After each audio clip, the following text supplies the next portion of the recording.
reach the top, I'ma scream thunder rock. They say a nigga hot, they say I won't stop. And when I reach the top, I'ma scream thunder rock. They say a nigga hot, they say I won't stop. And when I reach the top, I'ma scream thunder rock. They say a nigga hot, they say I won't stop. And when I reach the top, I'ma scream thunder rock. African dashiki, uncle around my neck, got his ISIS tatted on my belly, all about respect. I do it for the gods, I live for my queen. All my niggas kings, captain of my team. Life is just a dream, life ain't what it seems. You just a player in the game if you don't own the league. Hop on the magic carpet, fly with me to a whole new world that they call Elm Street. Stay away from haters, stay away from busters, because in Never Land ain't no room for these suckers. Stay away from haters, stay away from busters, because in Never Land ain't no room for these suckers. They say a nigga hot, they say I won't stop. And when I reach the top, I'ma scream thunder rock. They say a nigga hot, they say I won't stop. And when I reach the top, I'ma scream thunder rock. They say a nigga hot, they say I won't stop. And when I reach the top, I'ma scream thunder rock. They say a nigga hot, they say I won't stop. And when I reach the top, I'ma scream thunder rock. Oh my dear Mr. Williams. Information is power. If you don't have the information, one cannot seize power. You need to think about becoming mentally competitive. Being black does not free you from being a responsible individual. Riverside, the turf, we in another zone. So futuristic, welcome to the Thunderdome. Posted in the hood, the homie got the chrome. And if you niggas tripping, silver bullets getting blown. There were real killers that'll kill you at your home. And if you niggas tripping, your body hitting the blow. Fuck the police is the code that I live by. Kill a pig, cook the swine, fuck the cop, I hope they die. Black man in America, I'm not opposed to shine. Living in this white man's world is a waste of time. Black man in America, I'm not opposed to shine. Living in this white man's world is a waste of time. They say a nigga hot, they say I won't stop. And when I reach the top, I'ma scream thunder rock. They say a nigga hot, they say I won't stop. And when I reach the top, I'ma scream thunder rock. They say a nigga hot, they say I won't stop. And when I reach the top, I'ma scream thunder rock. They say a nigga hot, they say I won't stop. And when I reach the top, I'ma scream thunder rock. Thunder rock, thunder rock, thunder rock.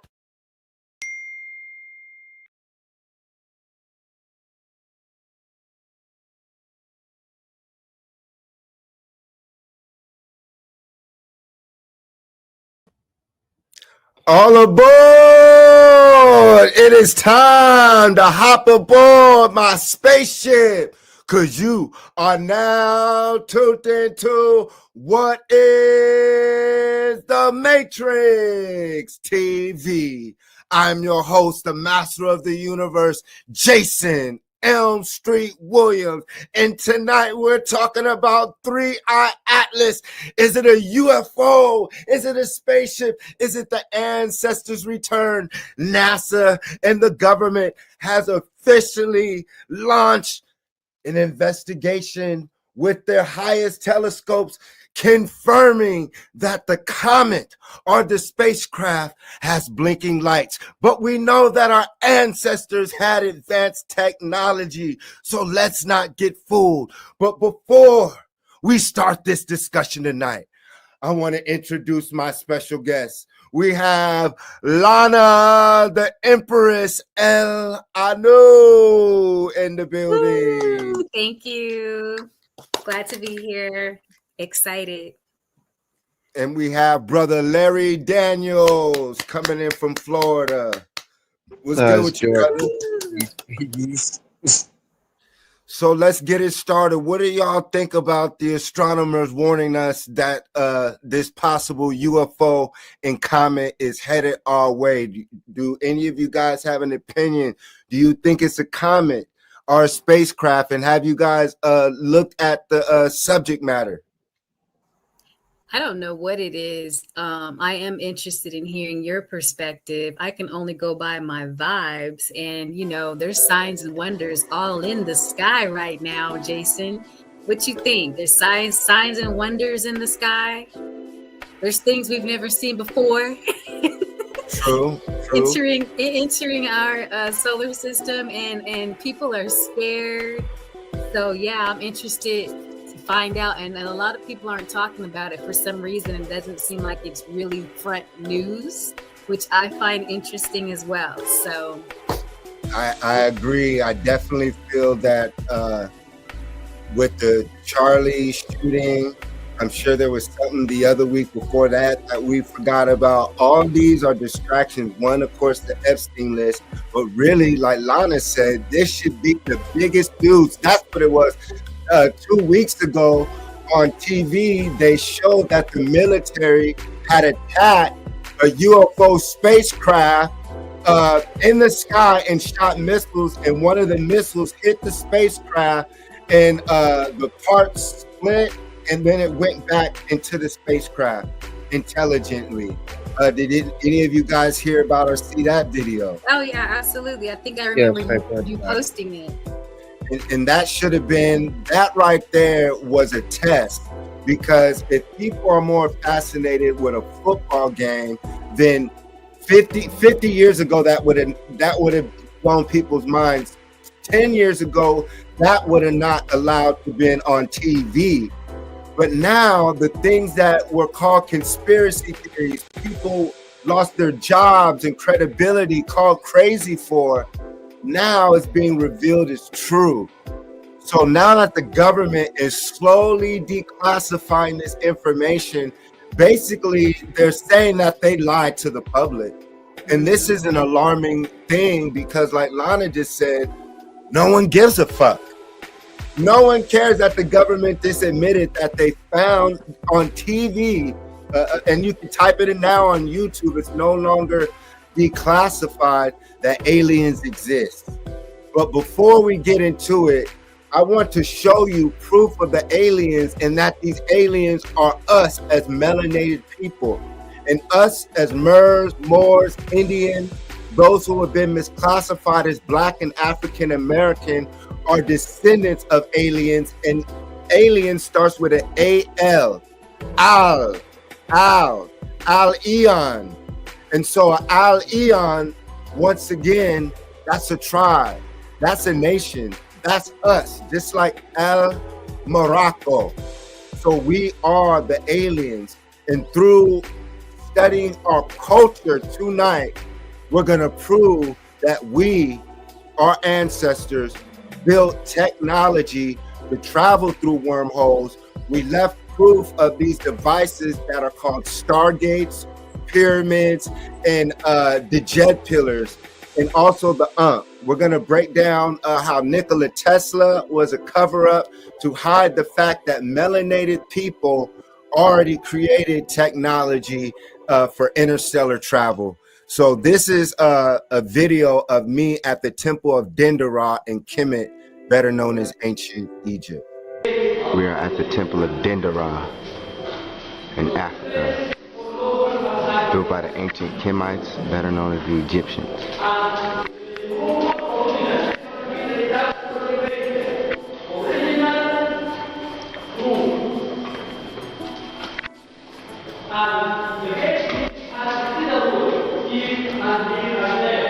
These are our ancestors. These are our tombs.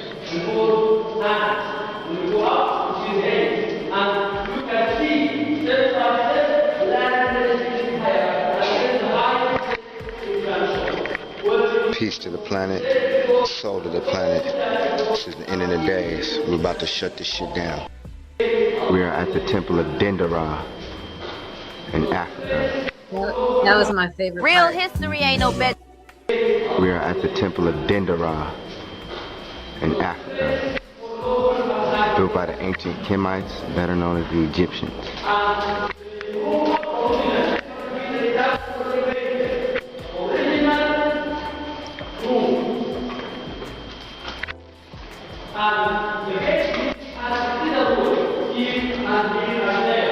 These are our ancestors.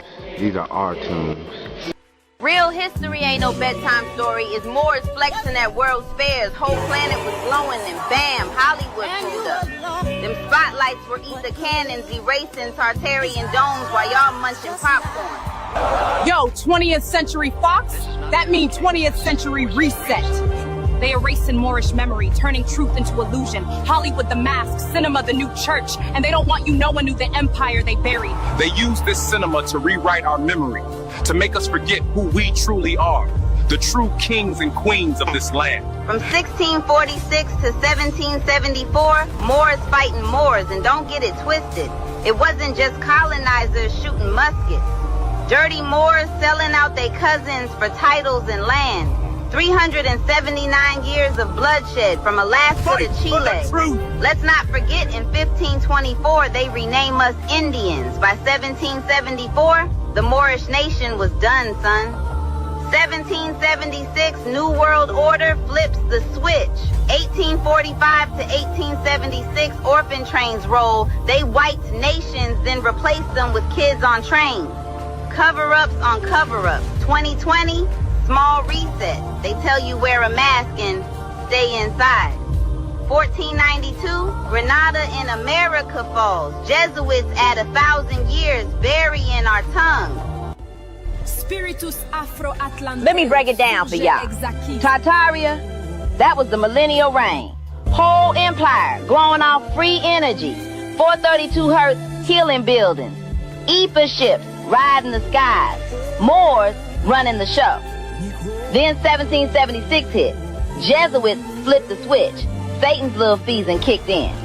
They burnt cities with dudes, buried them in mud, called it accident. They sold the tech, slapped y'all with 800 fake years, and sold you dark ages. Jesus lived through it. Saint Germain popped up like an immortal at the Declaration. 3 billion dead, yet population doubles? Nah, that was orphan trains, lunacy acts, baby farms, cloning, World's fairs, whitewashed Tartarian cities, burning after the show. Tesla? Maybe a ghost, maybe just a mask to hide what they stole. 20th Century Fox? Reset propaganda. Cinema hiding the empire. In 2020, just a soft reboot, small reset. But July 4th, 2026, Satan's season ends. So remember, they buried us, but we still here. Still. What do you feel about that, Larry Daniels? Is that powerful to you, Lana? Oh yes, that's powerful, powerful, powerful. And I see where you're going with it.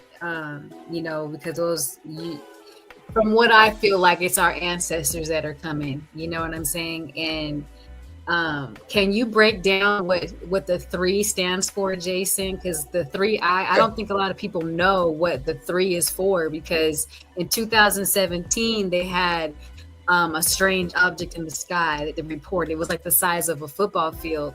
And then in 2019, same thing, right? And then in 2024, so the 3-eye atlas. Y'all real quick, let me finish this real quick. And in 2024, they were speaking of a second moon that was supposed to be in the atmosphere. So there's all these events taking place within the past, few years that they're actually being honest about, but no one's paying attention. So yes, if you can explain why there's a 3 in front of that, maybe it'll help the listeners kind of put it together a little bit. Like you said earlier, and how many launches you were telling me earlier? 51 within this year alone. 51 Falcon 9 launches from SpaceX. 51 alone. And the first time I saw it, I was in Tucson, Arizona. Flipped me out. I just went outside to go grab something out my car, and something said look up, and I see it was just all these lights. And then now it's becoming normal. Most people, when they see it, they were like, oh, that's just a space launch. Well, that's not normal. That's like someone coming in your backyard and they just start pulling up plants and start rearranging things. Are you gonna be like, oh, they're just in the backyard rearranging my shit? Like, there's people in your atmosphere. They're doing stuff that's not normal. There needs to be attention at this topic at hand. So yes, if you could tell us, Jason, what the 3I stands for. Well, Brother Larry hasn't said anything yet. What do you think about this so far, brother? This has been one of the most largest astronomical things that has ever passed by our local solar system. Like, there is a distant planet that's almost as big as this, and it's somewhere off the scale from the local solar system. But but this one is really interesting. Like, and the fact it also has lights. There could be life inside of this.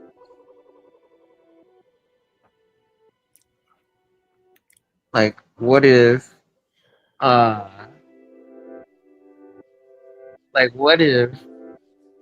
it's a sign, a message, or a warning? You know what I mean? Possibly. That's a good question right there. But like you just stated as well, this is one of the greatest aerial phenomenons, like you and Lana stated. They call it 3I Atlas, y'all, because this is the third interstellar object that they have witnessed and been able to identify that has entered our solar system. So in 2017, this cigar shape, and they made it clear that they said cigar shape. It's spelled OUMUAMUA. Oa Mu. So I see a Mu. So OUMU. So right there, we say Mu refers to us as Moor, bird. You feel me? Yeah. And always remember, vowels are interchangeable. People say, "Oh, the Moors did this." It's referring to you as highly melanated beings who can be traced back to the furthest and most advanced civilizations of antiquity. And yes, people who look like you made mistakes.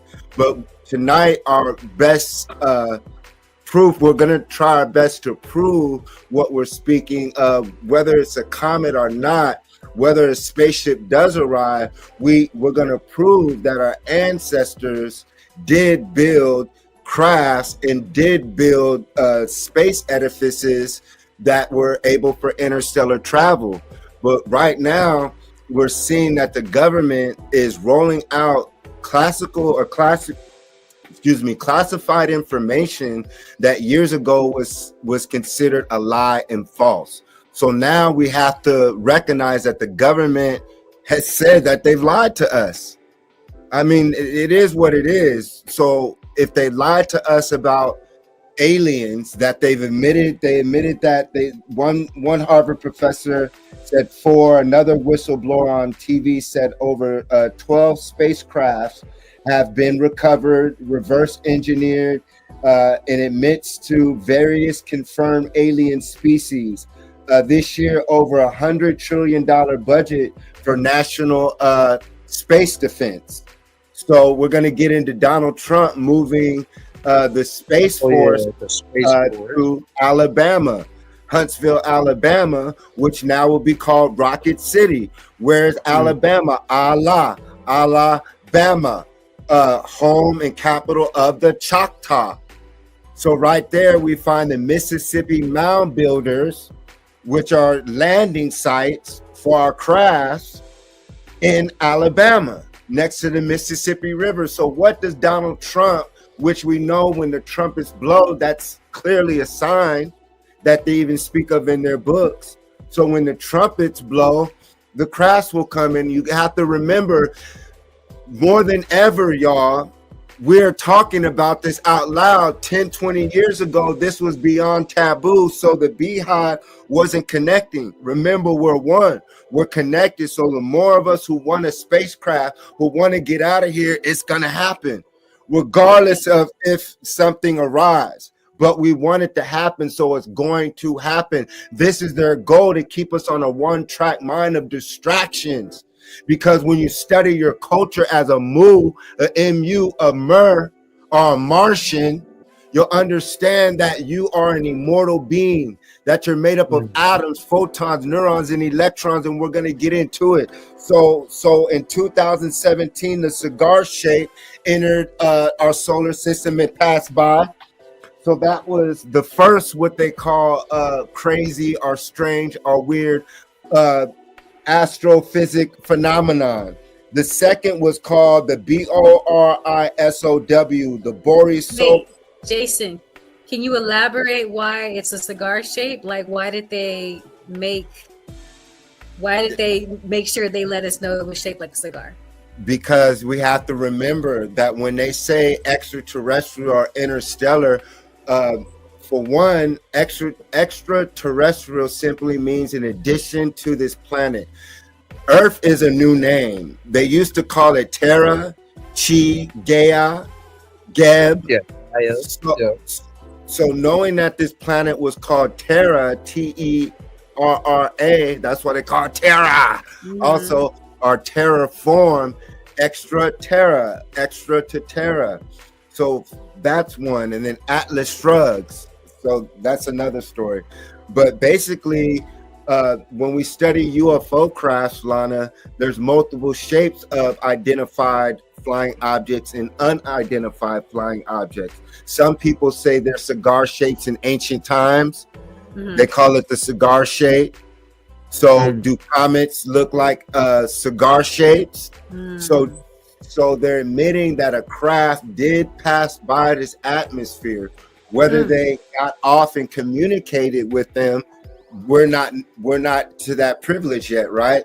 But what we do know is that, like you said, they made sure to say, oh, it was rocky, it was square shaped. It was specifically cigar shaped to let people know who study and read that a UFO or an identified flying object passed through.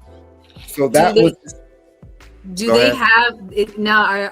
Are the shapes like that at in Egypt when you went? Did you see those shapes on the wall? A cigar-shaped object? There are cigar-shaped objects. There's one that's famous that I thought I had tonight, but I didn't put on there. But we have other ones. That's at the Temple of Abydos. But there's multiple objects that I felt that I saw that can be considered crafts. So that's why I urge everyone to go to Kemet and make sure that you go with the correct people. I see so many people going to Egypt and just taking pictures, but they don't go with the right tour guide, so they don't get the real knowledge and information. They're just going to take pictures, not to get that spiritual, esoteric, metaphysical knowledge to get you to higher realms of planes of existence. Because at the end of the day, when we learn that our ancestors, first of all, we have to stop looking at reality through the colonizers' perspective, a Eurocentric ideology. Right here's a book, Lana, called Ancient Aliens of the Americas. And it speaks of various various types of crafts: cigar-shaped crafts, triangle-shaped crafts, square-shaped crafts, orb, circle space crafts. Orbs, So, yes, the orbs they can change shapes too. So you said 2017 there was an object, and now in 2019, this book is called Mission and Extraterrestrial Involvement by Dr. Malachi York. I just picked up as well. And the book I'm also reading, y'all, is Esoteric Egypt, The Sacred Science of the Land of Kim, by the author of it's called The Fallen Star Gods of Egypt. And it goes into detail how ancient Egypt is founded upon extraterrestrial beings, and that's what it's all about, is making contact. And of course, we are those beings that they speak of. So with going to 2017 was the first interstellar with the Oumuamua, and then the second was a comet, and it was from another star system, which still made it weird and crazy. But nonetheless, they said it was a comet. But this third one, which is different, is that it's traveling so fast that it cannot get caught in the sun's pull. And so recently, Lana, It just changed colors. And so they used the Hubble and James Webb telescope, and now NASA has confirmed outside of the Harvard scientists, excuse me, outside of the Harvard scientists, that it's nothing that they've seen before. And they said data proves that it's not a comet, but until it comes, of course, we won't know. But like Larry was saying, now it's blinking lights with different colors, y'all. And so this is what's baffling NASA, our government, that it's performing mechanical movers of intelligence. And last, well, not last, but also comets have a tail. And recently, the front of this object started protruding an energy source. So imagine the comet in the back, but instead of the back, it's coming from the front. And that's something that NASA and the government has quoted that they've never or have not seen before. So this is where we're at with something that everyone should be talking about, but we're being distracted. But let's stay on point. So right now in the Jason months, we see all these blood sacrifices, but we also see a disclosure. We see this year for a fact that we are not alone. So what they're doing, instead of knowing your culture, most people, they're trying to dictate what this event is going to be. But I'll pass the mic to you guys. I was going to ask you, Larry, and or Jason, a question, because I did a little research on this 3i Atlas, and they're saying that around October 29th, October 30th, it's going to disappear, but it's working its way within our solar system. So they're saying that because of the gravitational pull, they use their terminologies, gravity, because of the gravitational pull, it's working its way into our solar system. So it will be now a part of our solar system. They're saying that this may be the cause of a blackout. What do you guys think about that? Oh yeah, for real. Like recently it's almost going through Mars as we speak. Say it again, louder, brother. I said like yeah, it's going through Mars as we speak. Yes, they were saying, like the picture says, y'all, it can do something unusual near Mars, which they're, don't quote me on this, they're saying a phenomenon, but when it gets close to the sun, from my understanding, they're worried about it disappears, or it's supposed to. We don't know yet, but this is supposed to be the closest interstellar object that's come to Mars, and I think that's what they're waiting on to see if there's some type of reaction. But either way, like Lana said, it's gonna cause a shift in our consciousness.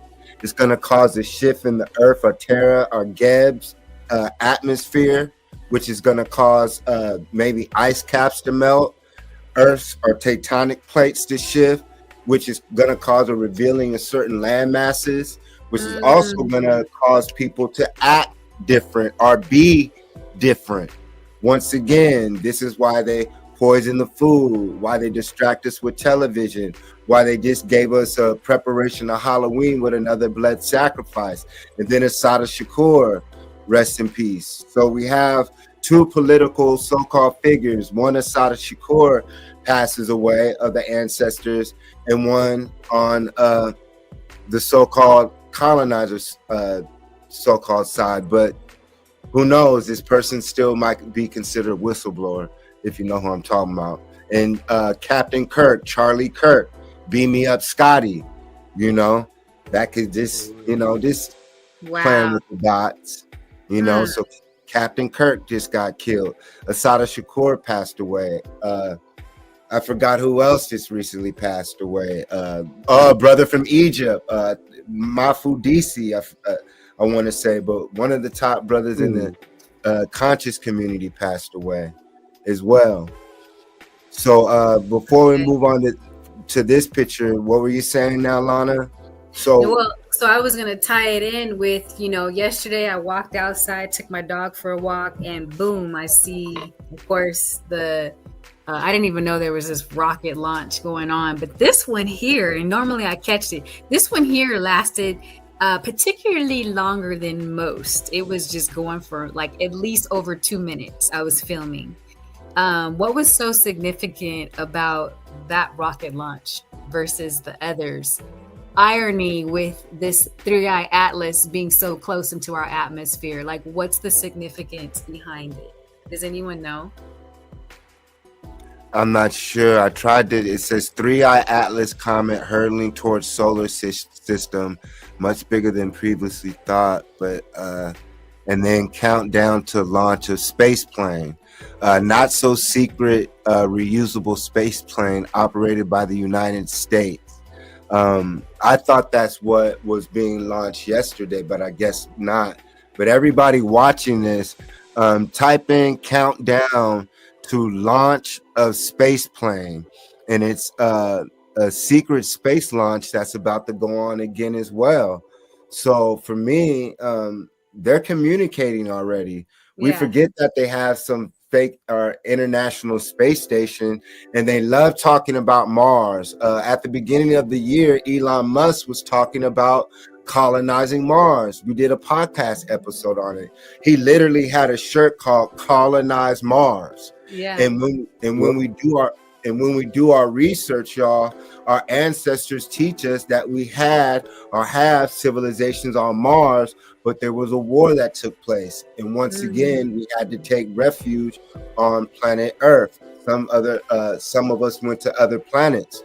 And once again, NASA scientists and the government is now confirming that they find water, that they find oceans. Other people say that they find structures on Mars. And once again, for me, Mars, Moors, Marvin the Martian, all refers to us as owls, the aliens, the true extraterrestrials who come from another star system, who came to this planet and created civilization. But go ahead, Larry. Hold on. You had something to say?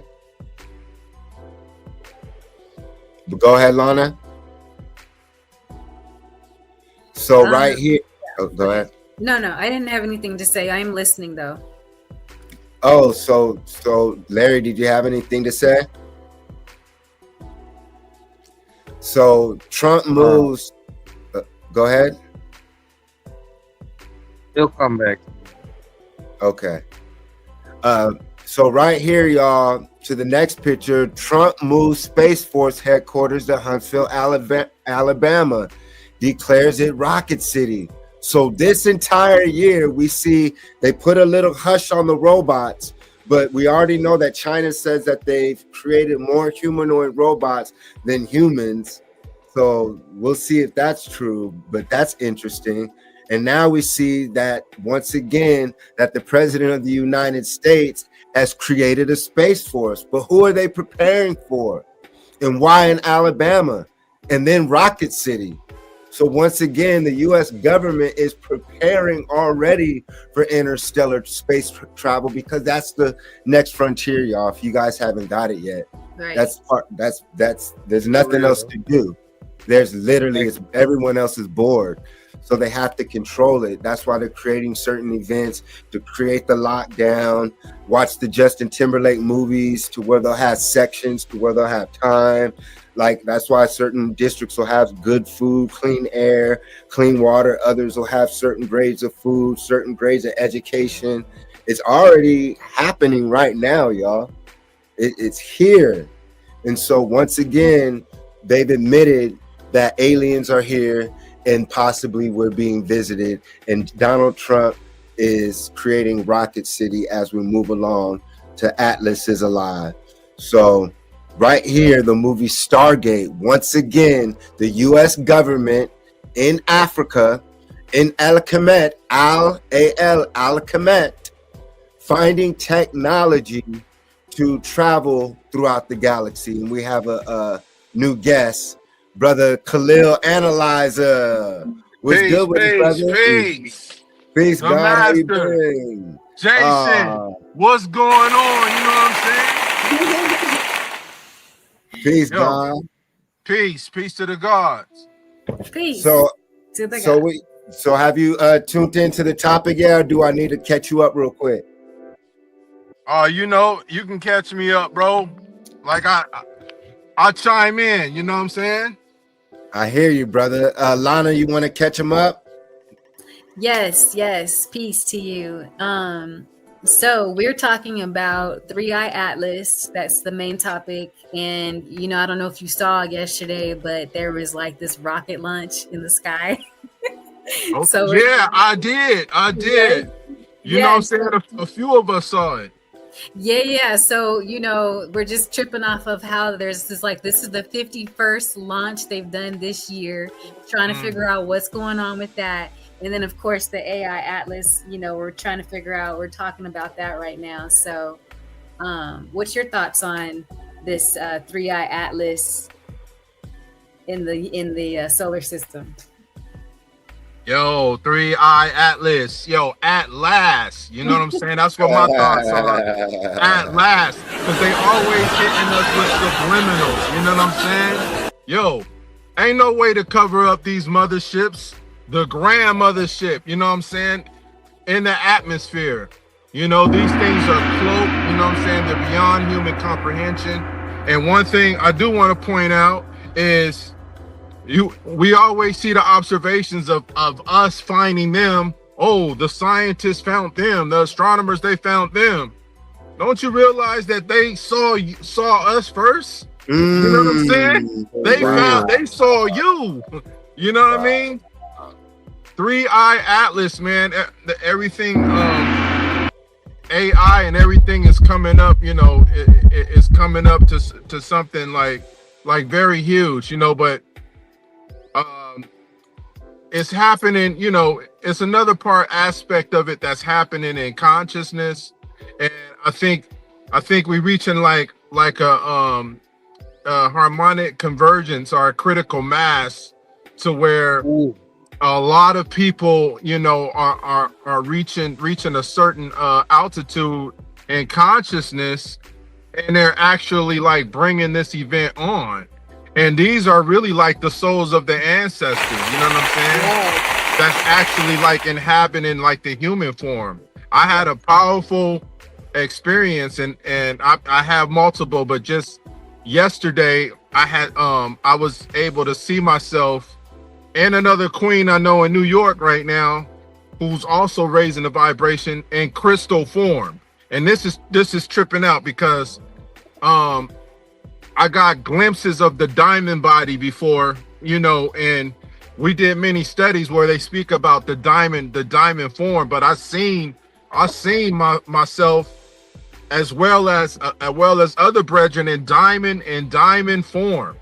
So I feel that when this atlas, or when this you know, this energy, the closer it gets, you know, to this planet, the higher our psychic abilities become, the more we're able to project, you know what I'm saying? The more that which lies dormant is coming to the forefront.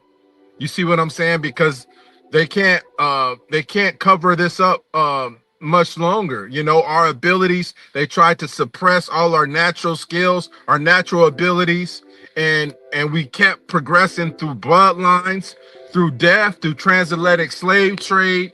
You know what I'm saying? The melanin, we kept existing, and our frequency kept like elevating, you know what I'm saying? Throughout everything that we have been through. So it's an exciting event, and there's little signs, but I think those that are like tapped in, or what this generation would say woke, those that are like woke are able to, like, you know, more is being revealed. You know what I'm saying? You see those things in your peripheral. You're seeing I catch things out in the sky. I randomly like film parts of the sky, and I literally catch these drones. You know, these are actually drones coming off the mothership, and they move so fast you're never going to catch them with your physical eye. Yeah. You see what I'm saying? Yeah. You will never catch them.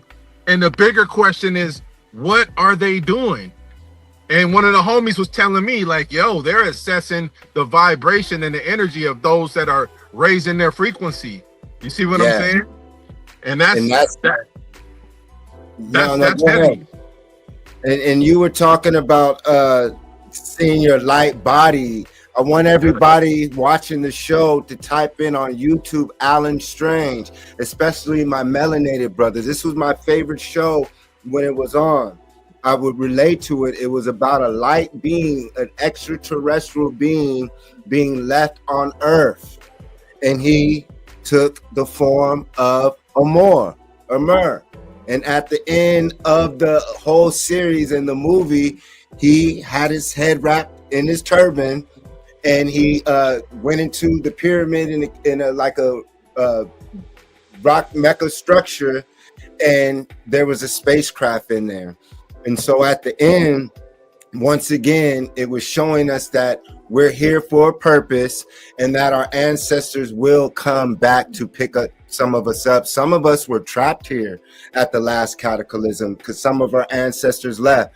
I played a video earlier where it was showing how some of us stayed for the fight when the invasion took place and let some of our wives leave. So right here, Alan Strange, if you look to the right, you'll see his European male friend tugging on him, and he's the alien side, right? And then his female European homegirl is tugging him, and he's coming more to his mortal side. And that's really what's happening right now to us as aliens. You're being either pulled to your spiritual, immortal side as a god, as a Ra, or you're being pulled into the material realm, which is your so-called human avatar, your Yahweh, your Hawa, your body, which is hell. You know, in certain aspects, you being trapped in this body, for some of us, it can be hell when you start obtaining a certain amount of information, and that's when you know it's time for you to go. It's almost as if a lot of us have a departure, not at death, like the Heaven's Gate cult type bull crap that the Europeans do. I'm talking about when you have a booked flight for Delta Airlines headed for Atlanta, Africa, and you have the tickets. What if all of us are preparing for some type of real ascension, and it's in our DNA, and we're feeling some type of ready for departure, whether it's a mother plane to take us somewhere, whether it's a consciousness. Either way, we are thinking higher than our parents, our grandparents could have been able to speak out loud. So of course we're manifesting this. This is why it was illegal for the Negro to read, because a lot of us are able to read or go on TikTok, YouTube, Instagram, and see motion pictures. So we're able to vision ourselves again as extraterrestrials. They had all the motion pictures of them being aliens and stuff. They had to make that up. But we can go to Egypt, we can go to Mexico, we can go all around Terra, planet Earth, and we can find ourselves in statues and structures. So to the left, we see a pyramid. That's a fact right there. You can go today and see a pyramid that next to it, you'll see an edifice or a statue of a brother or sister with his nose knocked off. And they knock their nose off because one day they think that they plan a dimension in a future to where they are the aliens and they're the original Egyptians, and that they're the aliens, and that they're the creators of math, science, and civilizations, and that they're the messiahs. That's their goal, is to replace you as God, to replace you as Ra, to replace you as having the ancient technology. So they give you Nikola Tesla. Then they'll give you Albert Einstein. They'll give you all these Thomas Edisons. But in truth, you already invented these things. You are the extraterrestrials. So just like anything else, if they have Delta Airlines and we've been here under Ra, under the sun the whole time, don't you think that we built our own spacecrafts? For real. And so to the right, you see Independence Day, which was a movie. My parents went looking for me when this movie came out, meaning I was there from the first showing to the last showing at midnight. I never watched a movie 6 times like that in a row. It spoke to me. I went to watch it in Corona, California. And so this is what they fear, y'all. They don't fear you being a thug gangster. They don't fear you believing in God. They don't fear you believing in Jesus. They fear you becoming God, which is studying your culture, being your culture, and making contact with the mother chip, the mother source, which is the mother ship. And so that's why they say, our Father who art in heaven, our Father who art in Orion's belt. Because your father or the extraterrestrials or Ra, the fleet of your ancestors, returns in a mothership to kick butt. And that's what they fear, is that our ancestors have technology that is superior than them, and all the wicked things that they did to the children of Ra, they have to get punished for. And I'll give the mic to you guys before I pass it on to these pictures when we describe on how we traveled, y'all. So we're not like my father used to teach me. He said, you're onto something, son, but I need you to prove it. I need you to go and prove it. So you're just not talking. So in this presentation, we're going to prove the best we can that our ancestors were interstellar travelers prior to the Europeans or the government today. But I'll give the floor to my brothers and sisters. Yeah, real talk. That's really heavy, and that is profound, you know. And it's always a situation where, you know, our artifacts are being stolen, and we're always being looked at as being in the last. When we were the great inventors, we were the founders, we were the ones with the brilliant mind and the brilliant thought, you know. Taking it back to thought. But what I'm saying is, like, what's coming up to the forefront is this information and this data that's being awakened by these flares that's coming off of the sun, you know, and that's extracting these memories, and this knowing is being rekindled. Remember that Nicolas Cage knowing, you know, it's being rekindled, and people are having memories and data, you know, of things, you know, from previous life existences, past life, and just knowing things that, you know, like where did this information come from? You know what I'm saying? And usually certain frequencies activate that, you know, stargazing, Tai Chi, meditative practices, mindfulness, you know, and aligning with Medu Nature, aligning with the nature walks, and doing all of this. But it's several like pockets of people that are getting together and that are doing things to raise the vibration. There's ceremonial healers. There's beach ceremonies, you know. We went to cleanses at the beach. There's spiritual baths. I mean, there's a lot, you know, that's being done right now. And I think a lot of this, you know, started increasing since 2012. I think since 2012, that'll be 11 years. That's 11 years, right? From right now, exactly 11 years. A large amount of work. Like, I think it's been a jump. It's been an increase in consciousness. It's been an increase of people searching for how to meditate, how to raise their vibration, interest in crystals, interest in healing. People understanding, you know, the symbolic nature of death. More people trying to get you know, cremated versus like buried in the ground, which is a European practice. And, you know, a lot of people preparing and shifting to get themselves in a higher vibration. Because I've seen it. I've walked in there. My sister is a priestess. My mom's a healer. Auntie's a healer, and I've been a part of these amazing ceremonies, and I've seen people like, you know, transformations, and some of these higher dimensional speaking through, you know, our family and our kin. And you got to have a strong, you know, vibration to hold that frequency. My sister, she channeled some of these powerful beings. And so right here, when you were talking about channeling, I'm going to ask you, Khalil, what do you feel when you see the box in the phone booth as we go to channeling? Because you guys think about what he just said. It's a perfect segue into the next picture. Channeling. What is a channel? You're surfing an electrical frequency to find a certain channel. It could be ABC, BT, MTV, you know? And that's the same when it comes to the universe.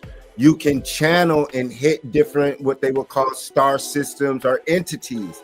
Some malevolent, some benevolent, meaning good or bad or indifferent. So what do you feel, Khalil, Lana, or Larry, when you look right here and you see a granite box? Now, what's the point, you guys might want to ask? The granite box is a highly conductive electrical rock, a stone, excuse me. And so when you guys are listening to this, type in granite rock or granite stone and electricity. So imagine us in an advanced temple with a pyramid that's able to encounter these devices, and you can walk inside of this ancient phone booth, just like to the left. You remember Bill and Ted's Excellent Adventure? What did they travel space and time in? A phone booth. Coincidentally, we used to talk on phone booths, just like they showed you in the movie The Matrix and all these phone booths. And that's why they used to have phone booths, because in ancient times, the phone booths, you either were able to step inside of these booths that are charged up, and I'm sure there's other machines connected, and you were able to channel or make a direct connection to the star system that phone booth was aligned with.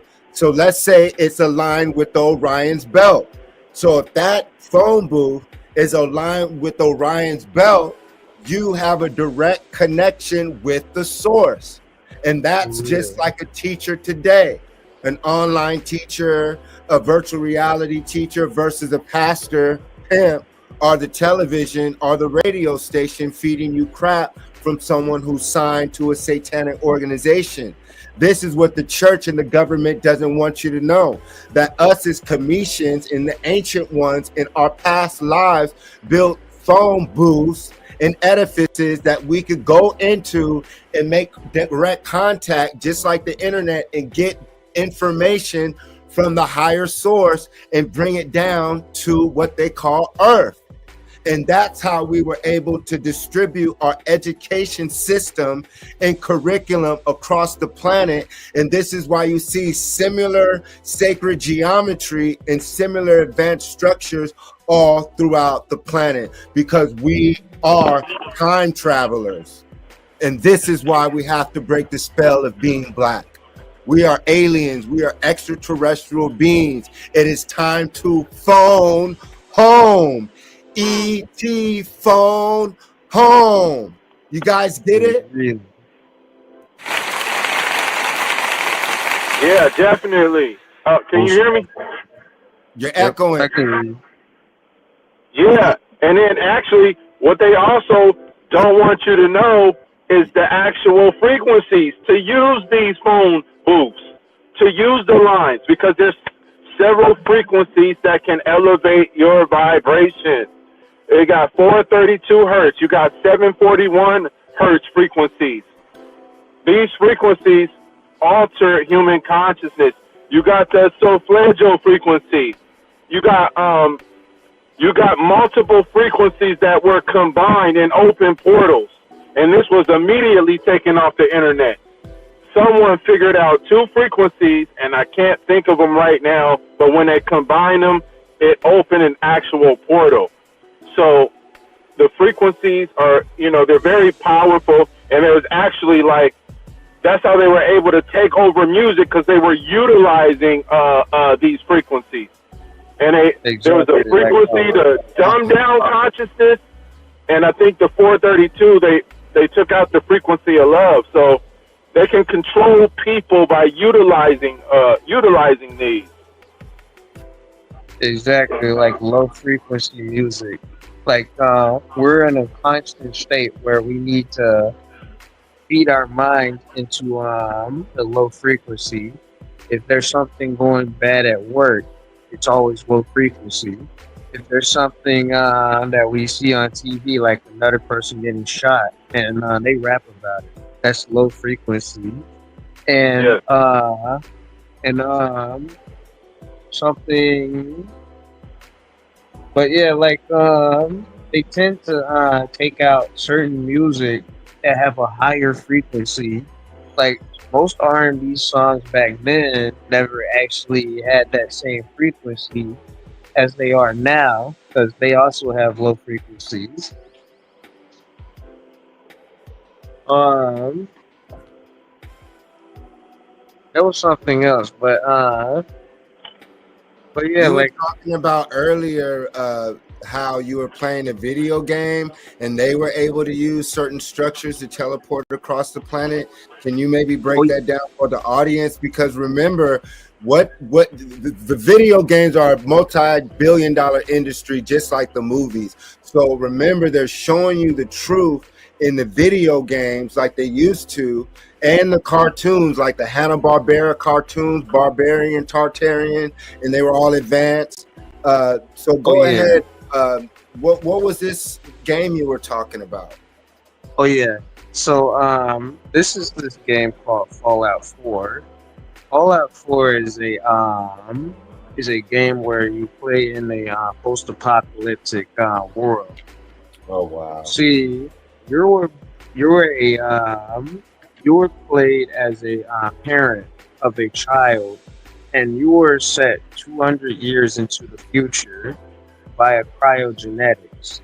And when you get out and you find out the world is so different, you search for your own son, and through many aspects, you see that time has changed, people are different, and you're like a fish out of water.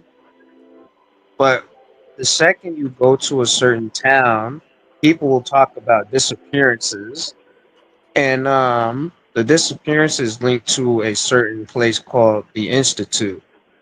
And the Institute is a faction in the game where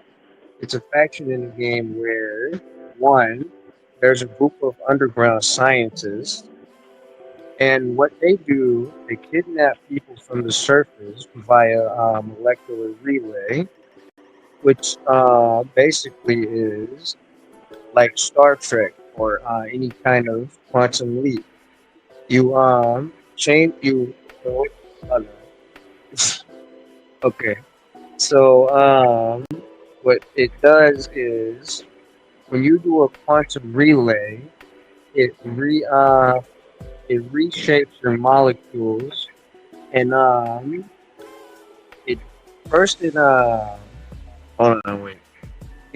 Yeah, first it deteriorates your molecules and rematerializes them to a surface. So when that's happening, they go to a certain individual, may it be male, female, or child. They take the person into the lab, they kill them, snuff them out, and replace them with machines called synthetics, or synths for short, by reforging them. And they have a model called Mankind Redefined. And so you said, so basically they have teleportation, and they're kidnapping people and cloning them and using their genetics. Yeah, That sounds like the celebrities, y'all. I want everyone look at Jeff Bezos' wife, look at the Kanyes, look at the Venus Williams, look at all some of your favorite celebrities, the Lil Waynes, the Rick Rosses. Look how some of your favorite celebrities will all of a sudden change or weight loss or this. They've been either taken out and replaced. Cloning is real, just like we watched the video earlier of the orphan trains when we wonder how they repopulated this country. You know, but when we talk about teleportation, y'all, and Khalil speaking of frequencies, when we look at this to the right, doesn't that look like an Egyptian column? So when you see those megalithic Egyptian columns, those are sound columns. So when those are struck with the rubies and copper, and then the machines activated, imagine we're only seeing the reminiscence of our edifices destroyed, that they're still showing you if you hit them, it'll gone.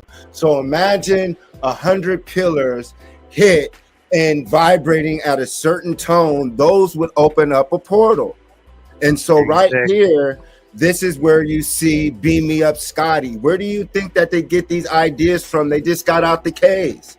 They came to our ancient civilizations and refurbished our technology, murdered our ancestors, burnt the books, and created these certain Hollywood cinemas so they could reintroduce a new reality to us, just like they taught us with the Indians, and everywhere that they went, they had to murder us, and the survivors and the kids, they would force us to be Christians and colonize, believe in the Bible, believe in their education system, which basically created a false reality upon your mind, which is a curse.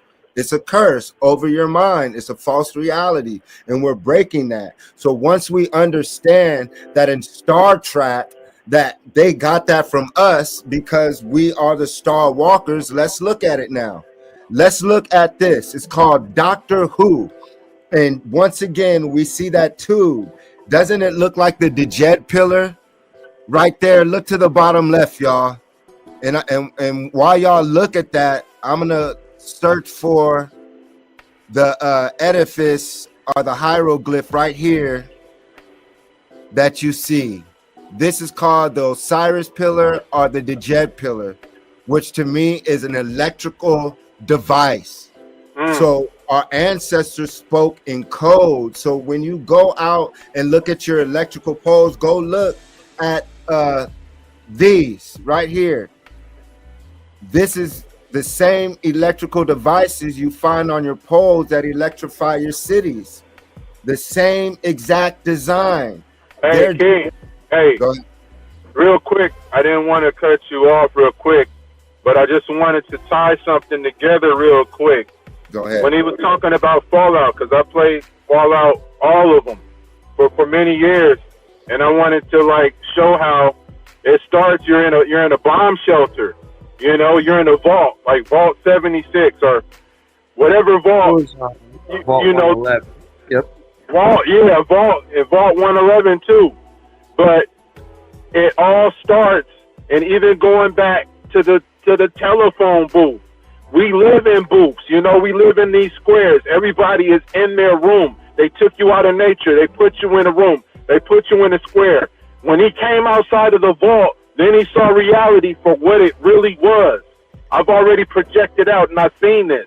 What you're looking at is a controlled hologram. That device that you just showed from the Egyptians, these towers, they're projecting holograms. You know, the reality is not how it's seen with our physical eyes, because people don't come outside of the vault. You are trapped in a vault. You know, they put rubber on the bottom of your shoes. You know what I'm saying? There's no attachment to Mother Earth. You see what I'm saying? It's concrete out there. You know, we're not in real nature. You know, majority is in city. So it is extremely difficult to get out of the simulation. But when I projected out of the simulation, there were thousands of modules where people were dreaming. They were integrated in these simulations. But it took so much energy to project out of it. And when you projected out of it, they were trying to get to get me back in, but there's no sky. This is a purgatory environment. Everything about it is purgatory. It is horrid. It's horrendous. It is terrifying. You know, but we have to raise our vibration. And these technology and these tools, you know, those trees that look like trees, but they're really satellites. Yep. You know, they're spread out. You know, and the way that they have these grids, it is so, you know, it's so like genius how they have the city surrounded. I know a queen that was driving from Los Angeles into another part of the city and hit this field. And it's a certain line where you drive and your whole body will feel different. Like you feel fine at first, and then you start getting nauseated and sick because you're going through these fields. You know, real force fields. You know, and now you wonder why they're killing, murders, suicides. You know, why the vibration is so low. Prostitutes, drug dealers, because they're in these fields, and you can measure these fields using the radiation devices. You can go hold it up outside of on the corner. You know, by the cell phone shops, and the level of radiation that you get is harmful to the human body. It's harmful to babies. It's harmful to children. You see what I'm saying? And we're being bombarded by it. You see what I'm saying? So 3-Eye Atlas is a must. You know what I mean? It's a must we get out of this poison system. It's a must we raise our frequency and our vibration and understand what the hieroglyphics are saying. You see that light beam right there? That's what we are, right there. That is what we are, and they are using our images of our higher selves. You see what I'm saying? Deceiving people with images of us. This is us. This is our vibration. You know what I'm saying? We have already arisen. We've been here before. You see what I'm saying? It's just like I said. It's Star Trek, and we gotta beam up to the next frequency. And that Tesla. You see that Nikola Tesla right there? What you got on there? That's powerful right there. You know, that's right there. There it is. It is right over there in the next block. I see the same thing on the next block. And this is what powered the devices. So people want to know, well, Jason, where's the proof? Where's the proof of the devices? We're showing you right here that our ancestors had electrical devices, and it's not it's we have. It's someone else has just simply confiscated them. But the codes and the instructions are still in us. Help is on the way. So right here, look at this, brother. And you can one of these pictures, you can go on my YouTube, y'all, and you can see me time traveling and meditating with brothers behind me with Uzis and machine guns. Literally, this is 2009. So right here, you see the brother, and once again, what do you see knocked off? What do you clearly see knocked off? Them noses in the face. Why is that, y'all? Why is it that they clearly deface the face? It's because that they know that the moment that you see your face or another group of people see your face, they're going to know, they're going to question reality. They're going to say, wait a second, I thought that these people were from Africa or slaves, that they were swinging from trees, they had no knowledge. And so this is how you break the curse that they put over you. So right here, when you understand that this is a brother and sister holding an electrical power device, clearly, you see? And then like Brother Khalil was saying, the hieroglyphs, the hieroglyphs, those are lyrics, meaning instructions. These are instructions that they don't want us to learn. That's why they force these languages on us. Remember, we didn't always speak this tongue. So right here, when we talk about devices, we were here, speaking on Bill and Ted's and in the phone booth. So right here, as we end this picture, we're able to quantum leap. You see the numbers behind them. So our ancestors, just like the Moors, were able to travel the 7 seas with a compass, mapping the stars. Imagine their forefathers. Imagine the forefathers of our forefathers. Because what they want us to do is they want us to think that their future is the best, that their future is advanced. So they don't want us to travel back in our minds to the past. Our travel pass through these artifacts, these arts of Ra that are facts. So when you travel back to the future, you're able to travel back to the future to the present, which is a gift, and you're able to use your past culture, which is advanced, to propel yourself into the future, not as a slave, not as a black person, but as an interstellar traveler, not because of them or their system. It's because you've already traveled back to the future. And so when you understand that our civilizations are advanced because we're still under Ra, we're still under the same sun, let's no longer say we are advanced. We still are those people. So as I change the picture, y'all, imagine you sitting down in that booth full of granite, full of electricity, and you're able to phone home. So like they call it astral projecting or telekinetic. So if we're not doing it just physically, let's say the common man, instead of like the pharaohs and the super nobility was able to super time travel, let's say the common man was still able to go in and tap into the etheric internet. So just like we're able to get on YouTube and Google and all these things, we were able to tap into our ancestors, our family and friends who live amongst the stars, who vibrate on another radio station, who were able to get information from to teach us how to farm, to teach us how to build, to teach us how to live Orion, or what they call heaven on earth. But hopefully we're going to see if time is up and some of us can get picked up. Hopefully it docks. Who knows? But either way, we know that there's a consciousness shift occurring as we go to this next picture. So right here, y'all, is one of the shrines that you guys can find in Kemet. This is why it's important to travel to these places. So right here, if you're gonna walk through a wormhole that has radiation and electricity, I'm gonna assume that you probably can't just walk through it just in the flesh. You're gonna have some type of spacesuit. So this is my theory through my research, and then I found some more people who are on it as well, but this is from a brother. And so right here, once again, imagine, so right here, I'm gonna close up the cobras. For me, the cobras and the research, the cobras represent electricity, and that sun disk is like a solar panel.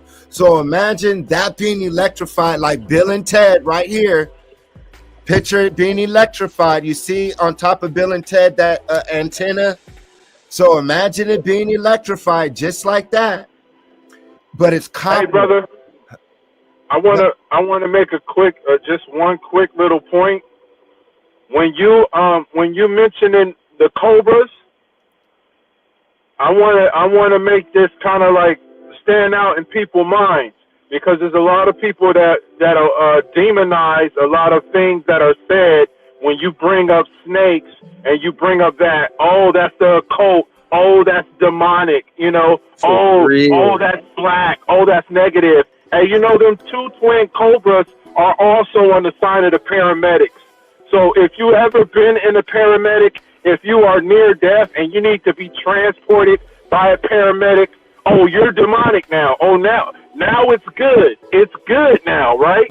It's really, it's beneficial to you, right? Before, it was demonic, you know, it was evil, you know, but it's a major sign on the paramedics. You see what I'm saying? They hide these things in plain sight. And let me make one more comment about a paramedic in the car. An ambulance can't hold a soul. It holds the body. You know what I'm saying? It cannot hold the weight of 1,000 lifetimes. You see what I'm saying? Any ambulance you've seen has never held a soul. Think about that. You know what I'm saying? You're transporting. That's what this is doing. The body.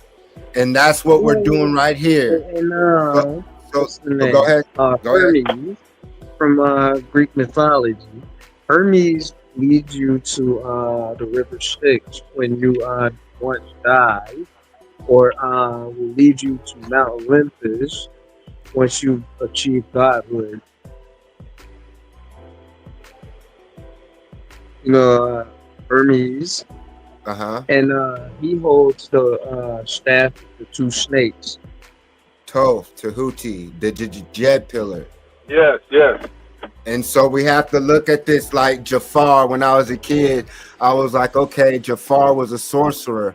I'm going to be a righteous sorcerer when I grow up. And so for me, that was a device. Just like even in their books, they said the Pharaoh turned this rods, the snakes and all that. I was like, oh, these brothers were performing real type of magic because you're in a video game. When you understand that you're things are numerical codes, atoms, photons, you can manipulate matter. That's why it was called alchemist, turning lead to gold. People talk about Jesus and Yeshua turning lead to gold, water to wine. And where did he learn his information for those who and follow? when you say El, that's God.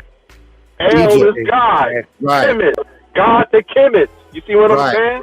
Right. So you guys remember that the word Egypt is a Greek word. So when we say El or Al-Kemet, A-L, Al-Kemet, K-H-E-M-E-T, that's where they get the word chemistry from. And when we say Metu Nature, that comes from Mother Nature. Metu Nature is Mother Nature. And the word nature, look this up in the dictionary, the word nature derives from the word netter. And netter is what we today call gods and goddesses. So the gods and goddesses, the netters, are the periodic table. So we were able to break down the universe in a simple form, in mathematical form of story. And so right here, when we see the cobra or the serpent, remember the cobra is the only animal, or from my understanding, or reptile that has a pineal gland. And so right here, you see the cobra, which is a symbol for electricity. And like I said, the solar panels, imagine that being electrified. You see the sister on the bottom. Now we have beautiful art. So the European, when he has electrical stuff, it's artsy. Like that's why his buildings today are so bland, because the ancient buildings that you see downtown that look different, he didn't build. We built those. And so just like here, you see us with electrical devices and interstellar travel devices looking like jewelry, looking like monuments, looking like art. So I'm gonna closing it up. So this is gold, copper, rubies that are all electrical conductors. So imagine, like Khalil was saying, you being placed in here and then forming your light body. But in order to travel through the Stargate, they will put you in the sarcophagus. So not just a cryo chamber, but the sarcophagus possibly is what you would go in to protect yourself from the radiation belt and all the stuff by traveling through the wormhole. And you were able to pass through the wormhole, go to the other side. They open the sarcophagus, then open up the shrine chamber, because look, it has a door, just like phone booths used to have, right? So you see the door, and you would put that sarcophagus right there inside of there, and that's all electrical charge to do what? Here we go. It's to charge you, as you see the model. Different granites would probably are tuned to different radio stations. So different granites and different stones are tuned to different channels, meaning you would teleport with your mind or physically, depending on your status in society. So right here you see a black granite or a black type of stone, so that will hold a different frequency. So you would probably talk to different deities or different spacecrafts. So right here in the middle you see the hieroglyph with the cobra, which is electricity, y'all. So that's electricity over him. And then you see a gate. And then you see the boat of Ra, which will show you right here is a Stargate. So right here, the ship of God's appearing like a wormhole. That's because the boat in the ship of Ra is actually symbology of what is within and without and inside of the solar system. So we were able to mimic what our forefathers built. So just like you are a temple in an ark, in a spacecraft, in a Merkaba, in a being of light, you are also able to build spacecraft and ships based off of interstellar travel. So look right here, y'all, at this to the right and to the bottom left. You see a black hole and a white hole, meaning an exit and an entrance and an exit. And this is why we find pyramids aligned with certain star structures all over the planet. And this is why and this is why they don't want us to understand the hieroglyphs, because they're the lyrics, they're the instructions to the star maps, they're the instructions to the Stargate. This is why they distract us with all the education, the religion, the sports, the education, TV, because this is what we're supposed to be focused on every day. This is our culture. When we practice our culture and perform our culture, we make direct contact with our higher selves. And so right here, we have proof of interstellar travel left right here. And all we have to do is want to make contact and know that it's true. This is what they're hiding from us right here. So what do you guys feel right here when you see that the ship of Ra, we see that we've proven electrical devices. We see once again the Djed pillar, the brother holding the Ankh. We see him once again holding a staff of Ra, which for me could be a particle accelerator, and he's next to an electrical device. So we're talking about interstellar travel here, y'all. So what do you guys feel when I speak of Ra and the sun boat, not just being just a river boat, but an actual device for interstellar travel, and that our ancestors built mothercrafts and spaceships? I think it's extraordinary, and you know, like, I don't want to bring people too far down, but you know, I know it's a degree of fear. And that fear, it has to be erased. You know what I'm saying? I've been on them ships. I've been on that craft, and the sun boat, the boat that you're talking about, is so extraordinary because when some elder souls and I rode on it, I had the chance to travel to any part in human history.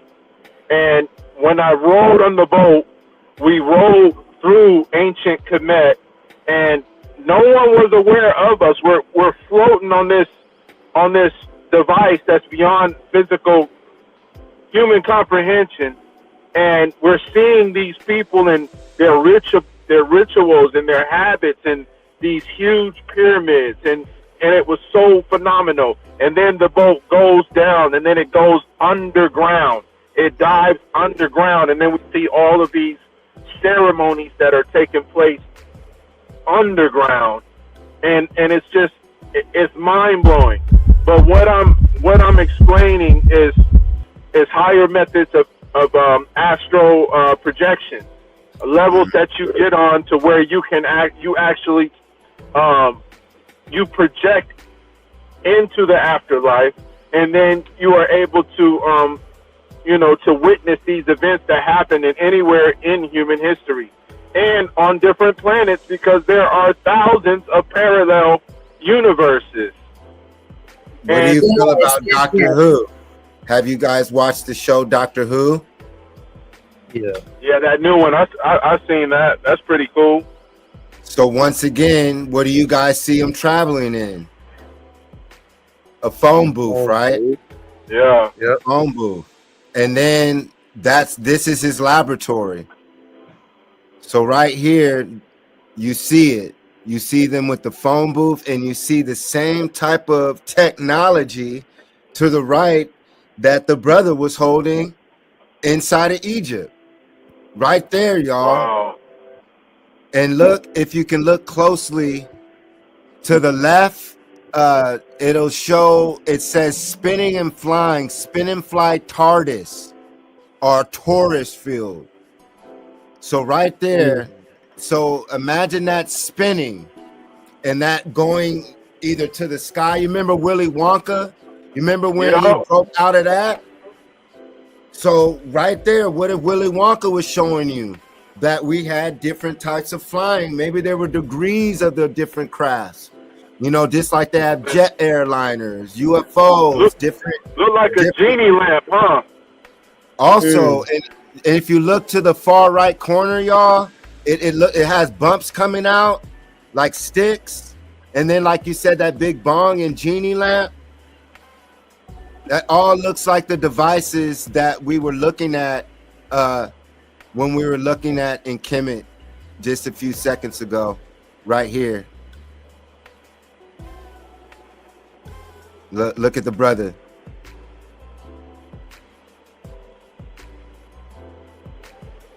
Use your guys' imagination on what they're showing you. So this is how we were able to do it. We were able to do different levels of teleportation. One of our atoms, photons, neurons, and electrons, and then what they call channeling. And just like they show you in Quantum Leap.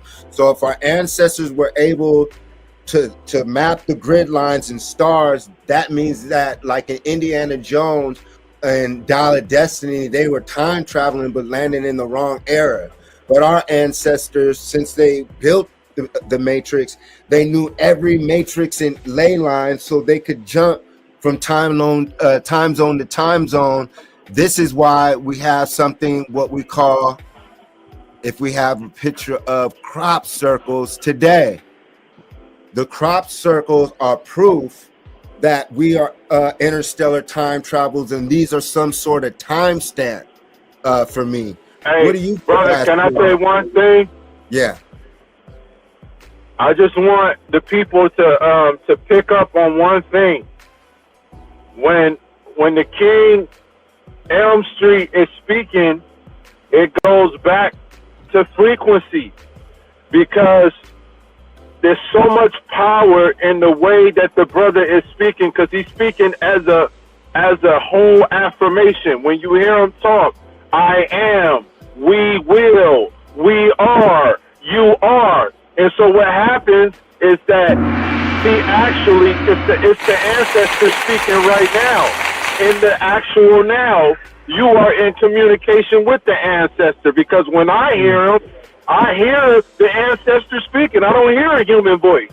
You know, I'm like, whoa, this is instructions directly from AI Atlas right now, you know, because someone who's speaking with a direct connection to the center of the universe can elevate one's frequency to another, to the next level. And that's what happens when 3 or more are gathered. How many is in this? You see what I'm saying? Oh. There in the presence, the power lies. We are the ancestors. We have returned. We are the Netzeru. We are the masters. You see what I'm saying? Like today, ascension happens today. It happens right now. It ain't no tomorrow. I was already killed in a car crash April 17, 2014, but we're here having a conversation because I already ascended purgatory, you know? So if we are in communication, you are in the presence of the Netzeru. You are speaking to Ra now. I am an ascended master. I do walk out of the body. I do travel. I do have random people coming up to me, praying, you know, don't even know why. Oh, sir, you know, I mean, there's something about you. I saw your aura before you even appeared. You see what I'm saying? I don't even know where these lyrics come from. I got 13 albums. I don't know how they were created. The Netzeru did all this information, all this process, all the ceremonies, all the healings for 20 plus years. You see what I'm saying? So, like, yo, when Elm Street come on, who has actually touched the pyramids, just like a Billy Carson, you know what I'm saying? David Wilcox, Graham Hancock, all of these guys that came, you know what I'm saying, taking our story. Got you, son. Yo, what's up? It's Jason, the God MC, better known as Elm Street. We out here in Africa, plain old Egypt, about to open the Stargates. You already know everything is atoms, photons, neurons, electrons. So Elevating into our diamond bodies. We are light. We are leaving our bodies. We are masters. You know what I'm saying? We knew each other before this reality. This is not the first time. You know what I mean? And we are going to ascend. We're going to get back to our crystal status. You know what I'm saying? Brother, you remember walking with this higher vibration, brother. Brother, you remember when you came to hear me speak downtown a few years ago in Riverside at the Civil Rights Institute? And I was like, man, is this brother tripping? You were like, Jason, I took a picture when you were speaking. I was like, okay. He's like, I'm gonna send you a video. And he said, man, when you started speaking, a shadow appeared. And I was like, uh-oh. And he was like, nah, brother, when you started speaking, a giant was above you, bro. And when I was in Atlanta and speaking, this elder, he was security. He was like, man, can I holler at you, youngster? I was like, yeah. He said, man, that mark on your forehead is an Ifa sign and all this stuff. He said, it's a sign from the ancestors and all. I was like, okay. But he was like, when you were talking, there were these two giants, like huge behind you. So when this brother Khalil said this, I was intrigued.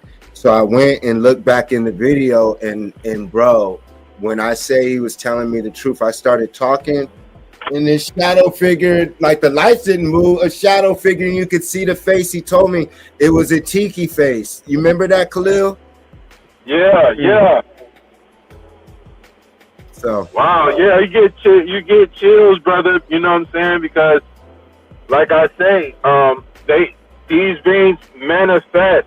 You know. Yeah, how did you see that? Yeah, tell people. How did you see that? Because that almost spooked me out when you said it. I was like, huh? It's just going into a transcendental state. That's why I say when you're instructing or when you're actually you're projecting out. It's other energy that you know that takes over, you know, like in the middle of the message, and you see the aura first, you know what I'm saying, and it's extraordinary, you know what I mean, and you know there are some mediums, there's psychics, you know, and they got the ability to actually like see them. I seen a 9 foot a higher dimensional, you know, that was in my space, but you can't hold on to fear, you know, false evidence appearing real. You can't hold on to it because, you know, they won't come, you know, assist, you know what I mean? And that happened a lot, you know, in these dream states and travels. You'll get the invitation, you know, to get your vibration raised.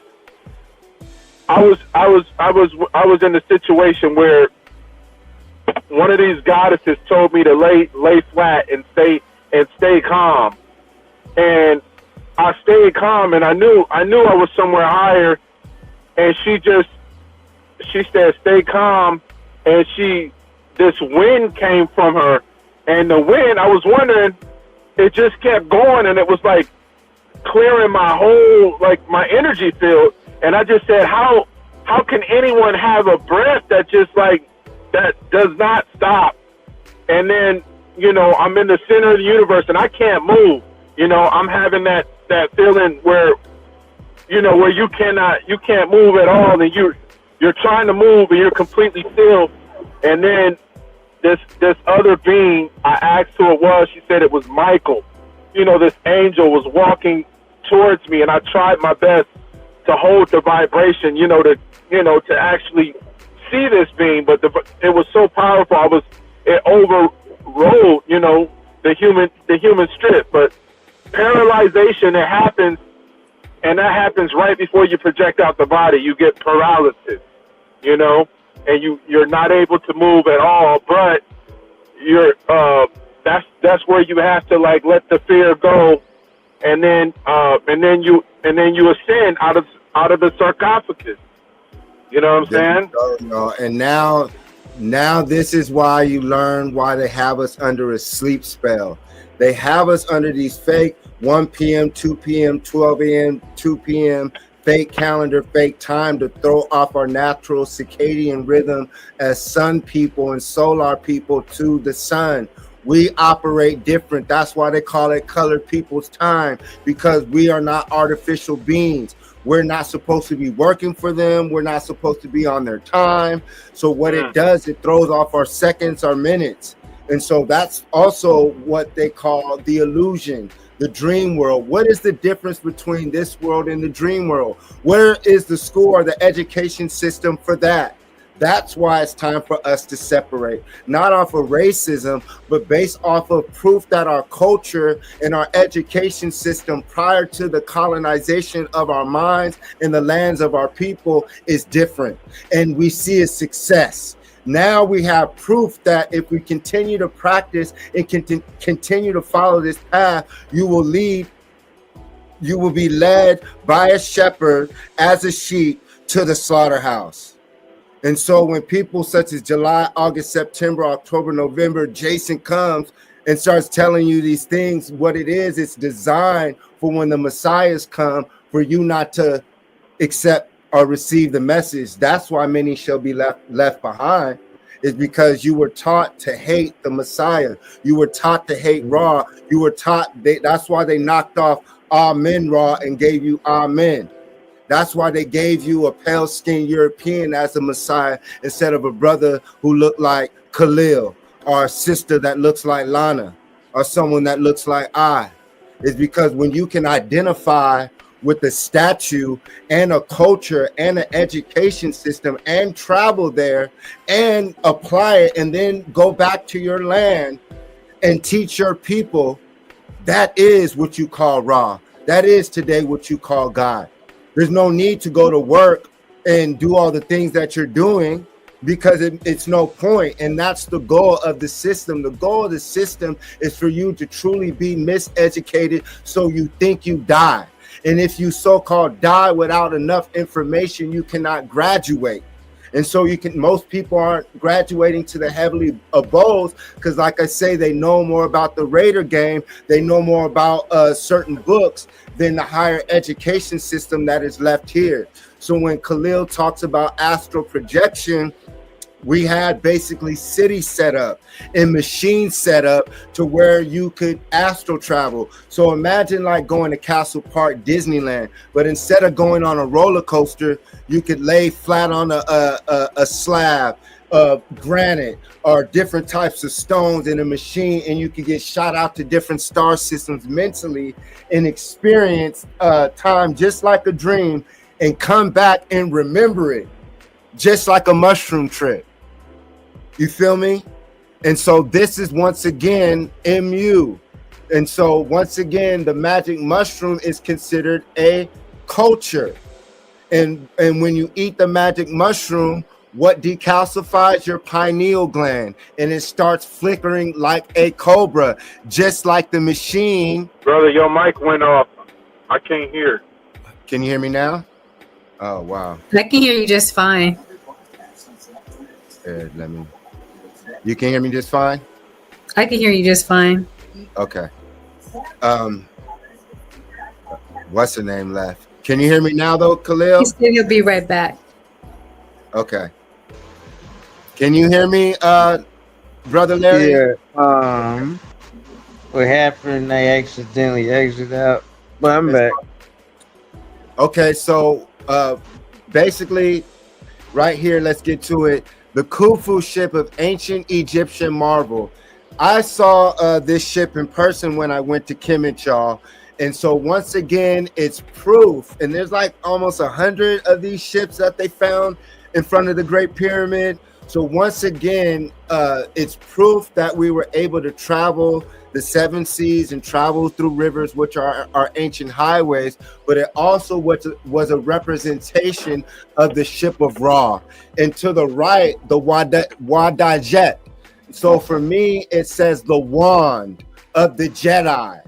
And so just like in Star Wars, the wand of the Jedi is a lightsaber. It can be considered a weapon.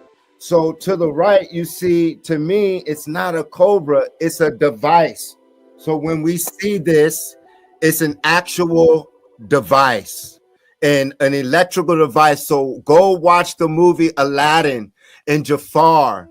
These are devices because our ancestors are artists. They're not just plain cave people who do not receive information from the sun. The reason they call us sun people and soul people is because we receive music notes and instruction from the sun. No one else on the planet are called soul people.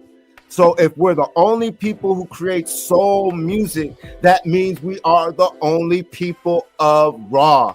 We are the only children of Ra.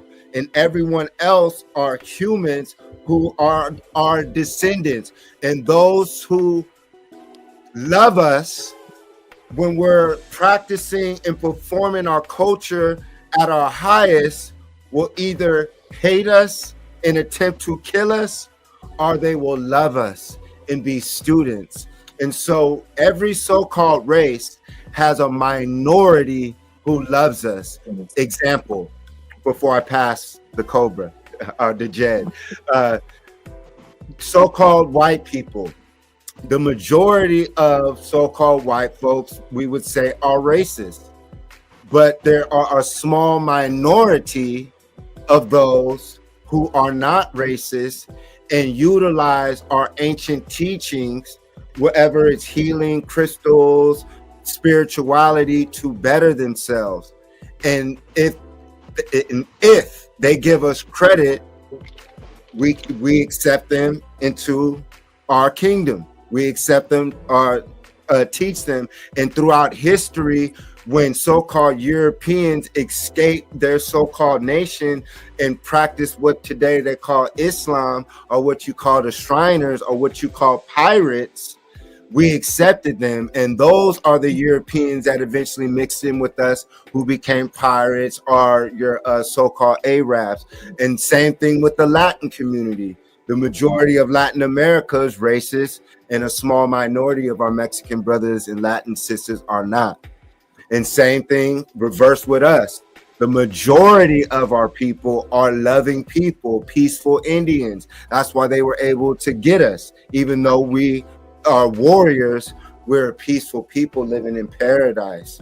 And imagine someone coming and fighting you when you've been chilling, being innovative. Because in order to innovate like we did, you cannot be at war.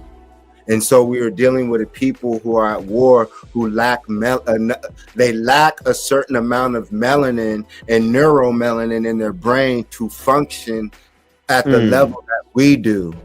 And so naturally our spacesuit vibrates on a certain frequency that allows us to perform at higher levels. And that's why the other races are jealous, because they weren't taught properly. So what's going to happen, y'all, is if you do not listen, they have these planned events, and if you stay in these cities and we don't get picked up, they're gonna kill you. The Mexicans are gonna kill you, because your Mexican and white friends who are not racist aren't gonna be able to protect you when a mob of racist Mexicans come and try to fucking kill you. Your white fucking, excuse my language, your white friends who are not racist are not going to be able to stop 100 KKK members and 100 cops coming to kill you when there's no law. They're coming to kill you. And the proof is that they labeled you black, because if you understood that you're the Indian, you would study those Indian wars again, and you would understand that recently when they came here through Ellis Island, they were hired as hitmen and militias. Not just police, but the cavalry, the Christians. They were assigned gangs to murder you. And so they stole your land, they stole your maps, they had expositions, world fairs, burnt down all your edifices. The war hasn't stopped. There's just a few of them who seem friendly, but in all actuality, they're still murdering us. And so if you don't understand that when they create the next big event, they just murdered the Charlie dude, how did it become a racial thing? How did it become a racial thing when that had nothing to do with so-called black people? It's because they're preparing to kill you. They're preparing to kill you because they know who you are. That's why when you go on Facebook and you go on Instagram or TikTok and you tell people that you're an Indian, you tell people how great you are, they start saying racist stuff. They'll listen to your music about you killing yourself, being a murderer. They'll watch your movies as Tyler Perry is you dressing up. But the moment you claim your history again and stand up with a spine and stop acting like a nigger, then it's a problem. And that's when you know it's correct. That's when you know it's correct, because you are Ra. You are science. You are the sun. You are math. You are infinity. Those are things that you can take with you in the afterlife, because you never die. So if they can convince you that this is your only life and that this is the only world that you go to, then you're going to make some mistakes that you shouldn't. That's going to trap you here, or you're going to have to reincarnate here. And if you reincarnate as a kid again in this world 20 years, 30, 40 years from now, you possibly going to be in an effed up society. And that's why it's up to us right now to make a difference, because some people are not going to graduate and they're going to have to start all over as a kid. That's why you treat the world and treat the youth as you, because you are the kids. You are like Michael, like Mike L, the angel Michael, who came in the form of Michael Jackson. Michael Joseph Jackson, Joseph in the Technicolor jacket in Egypt. The Technicolor technology, because there's technology in Egypt. Let's move forward. Let's move forward. So what if I told you Stargates are real? Remember the time, like Michael L, Michael Jackson, the Jedi, because the Jedi is the lightsaber, and the Jedi is Tahuti, the DJ. So right now we are graduating for those who are going to be part of the Jedis or the dark side. That's really what we're dealing with. We're dealing with those who have the darkness but can hold the light. You feel me? And so right here, y'all, this is what they went to war in Iraq when they talked about weapons of mass destruction. So when they're opening up the sarcophaguses, example, y'all, I was watching the History Channel not too long ago, and they were opening up the sarcophaguses and chopping up, they were chopping off the neck, and they were taking out the thorax of hundreds of pharaohs and high priests. And I was like, man, these grave robbers, these raiders, what are they doing? And so what they were doing, they were sticking the thorax in a computer, and they were putting hieroglyphs using AI, and they were trying to mimic the voice pattern and voice tone of that pharaoh. And I said, why are they doing that? It's because our stargates and our monuments and our devices are fingerprint and voice activated, y'all. This is why they don't want you to go to these monuments. This is why they don't want you to travel. This is why they want you to stay inside of these cities. So since our people haven't had the opportunity, like people such as myself, to travel, this is why you have to listen to Brother Khalil when he's talking about going within, understanding that you are the spaceship, that the temple of Set is here, and the temple of Osiris is here, and you in the middle. And you have to balance the wings of Maya, flying all the wings of Ra. So what do you guys feel with there being stargates or portals to different dimensions, and not just the 3-eye atlas of a physical ship, but also gates and advanced technology where people can come through different wormholes? What do you feel about that? It's a beautiful thing. The beautiful thing. I think one of you mentioned earlier, this is a reflection of what's going on within. So what we're seeing and what we're experiencing outwardly with our eyes right now is what's going on within us. So we're going to be able to really experience, like you said. I remember as a kid, I remember dreaming and visiting people, and the next day getting a phone call. So that same energy is going to be intensified, where we're going to be able to travel without having to use a car, or you know what I'm saying, we're going to be able to, like someone said earlier, the psychic abilities are intense right now. So it's exciting. Like this, like in the midst of the chaos, we should be rejoicing. Like you were saying, fear, you can't take fear where we're going. It can't live there. Fear is a spirit, and fear should never, ever, ever be something we entertain, because we can't excel when we're fearful. But then that's also a sign that we have to put in more work. We have to get rid of energy that's not balanced. Like someone was saying, we're in a room, a square room that's trapped. Well, we're in these rooms because the energy gets trapped in here. So now we're all coming outside of the box, thinking outside of the box. And that's what all of this 3-eye atlas and all these signs in the sky, that's what this is all symbolic for. So for those of you, what it's saying is the planet is alive and waking up with or without you. And if you're one that does not believe or does not know this is happening, you're going to miss the boat by choice. What do you feel, Larry, about Stargate's portals? Yeah, I feel like when we pass through these stargates, it's either how we could determine how we could travel through them, like how you said,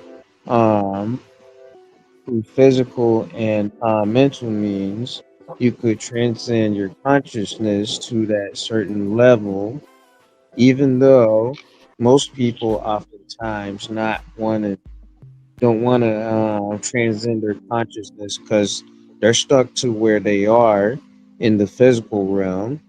But when you pass through that by traveling or by any other means, you tend to actually transcend your consciousness to that certain plane through higher vibrations and higher frequencies.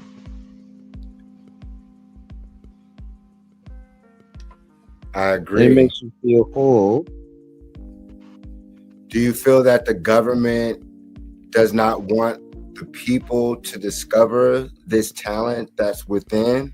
And do you feel that we're living in an age of discovery to where this is going to be cool?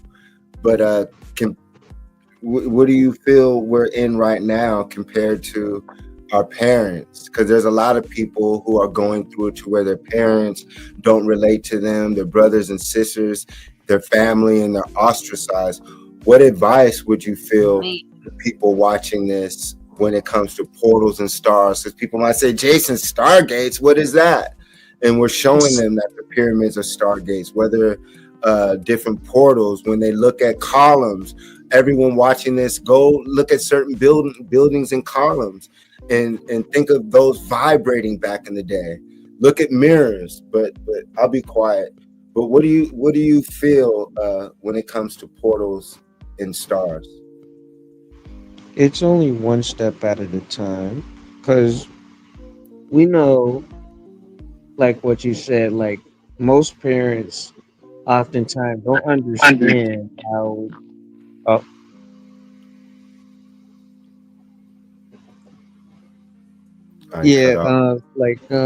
most parents don't tend to understand how we're going through a certain phase. It's also a mental state of our development. And the more we develop, the more likely we could transcend that consciousness. And we could teach them how to do the same thing, even though they might see it as some strange new concept. But when you teach them slowly but efficiently, they could still learn about it, and they'll even accept for who you who they want you to actually be seen as. And as by means through government, yeah, they'll still try and keep us at a certain level, like to an extent where they want us to keep eating things that will never ascend our consciousness. They'll always keep us through means to keep our vibrations low, or they'll always bring other means to keep us distracted, even though we're always constantly building, but they keep destroying it every step of the way. It's like a Jacob's ladder. Khalil said they can kill the body, but Ra cannot be destroyed. What do you feel when you see? What do you feel, Khalil, when you see this picture right here of those who don't look like us? Much love, but to where they're fascinated in telling people that the Karnak temple is a Stargate temple, yet our people, for the majority, aren't even focused on this. What do you feel about the Stargates in Egypt through your studies? I felt like when you look at the display in the picture of the Stargate or the wormhole, I see like an air, and I see the air canal coming out to the other side. And then when you look in the middle, you got ether, you got blackness, you got darkness. You know what I'm saying? And dark matter. There you go. So they're showing you subliminally that the power is in the dark matter. And even on the recent Superman that was just released, they had Stargate technology. And when they went through the portal, they ended up in this other dimensional space, in this void, in this dark matter, where all these cells, there were superheroes, and they were all trapped in all of these thousands of cells trapped. And what it was saying is that you have so much knowledge and so much dormant information and untapped potential that is trapped, you know what I'm saying? And that has to be accessed through frequencies, through elevation, through ascension, you know, through higher programming, through higher overstanding, you know what I'm saying? That Neteru frequency, it's there, you know what I'm saying? It's a Stargate, because like the brother Elm Street said, we're going to be traveling through consciousness. We're going to be projecting. We're not going to need airplanes. We're not, you know, Elon Musk trying to fly everyone to Mars, mission to Mars. You know what I'm saying? We already have these abilities to travel because we have technology within our DNA, and that's the technology that they're trying to prevent awakening, because they know that one spark of the divine Ra can decimate a city. And here we go, like Khalil said, right here, you see Ra is played by a brother in Stargate SG-1 series as well. Because you are Ra, and he has technology, and coincidentally, the brother's last name is Williams, who plays Ra. Because Williams dates forward and back to the dynasties of ancient Comet and Washita. So right here, Amun-Ra, and Ra is asking the Stargate SG-1 team, which is the military, which they're showing you in the show, that the military's been time traveling and been traveling the stars, going to war people. And he said, where did you get those from? Where did you get that technology from? Because what it is that they've been trading with other extraterrestrial beings as well to clearly go to war with Ra. And that's the whole point, is the hidden. So they'll put Jesus in front of Ra. They'll put Amen instead of Amun-Ra, because Amen is a title.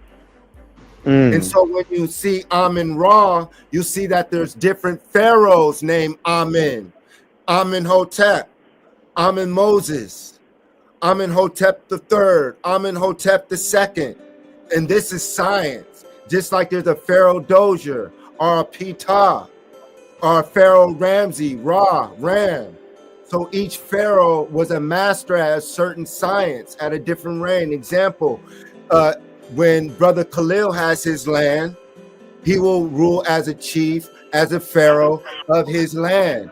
And as a respected scientist of his degree, he will have different teachings than I.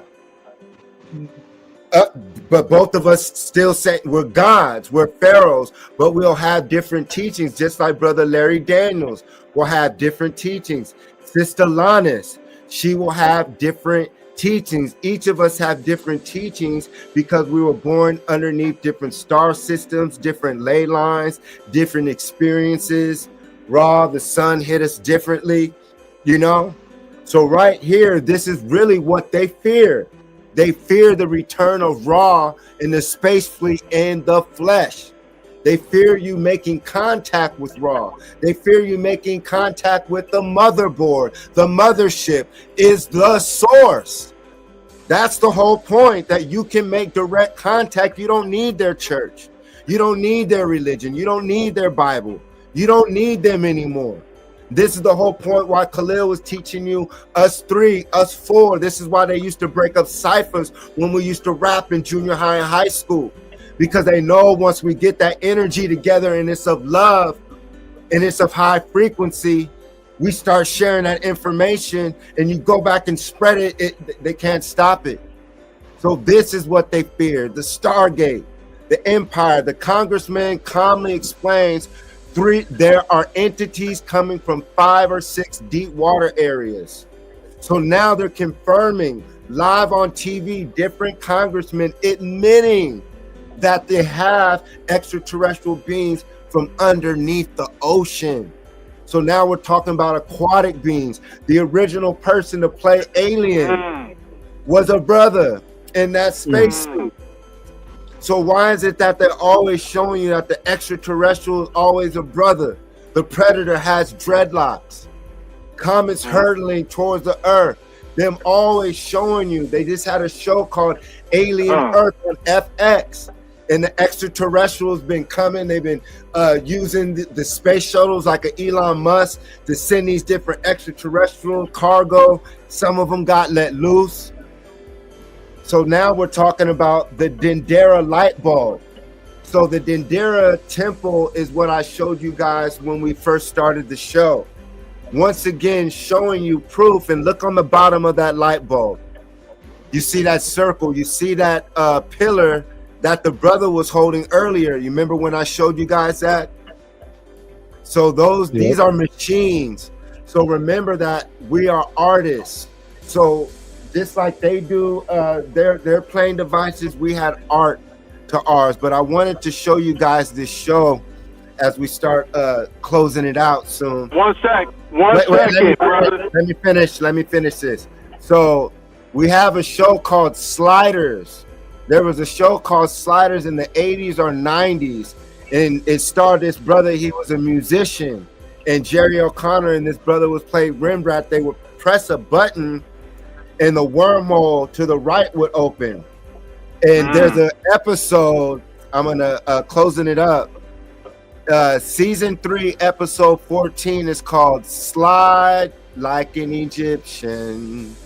So literally the episode is about them time traveling to Egypt.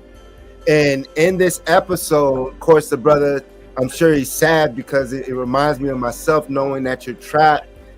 For one, if you understood that there's different dimensions in different worlds and that you've been lied to and that there's more to reality, you definitely don't want to die not knowing, because you probably have to return. You want to be here long enough to attain a certain amount of information.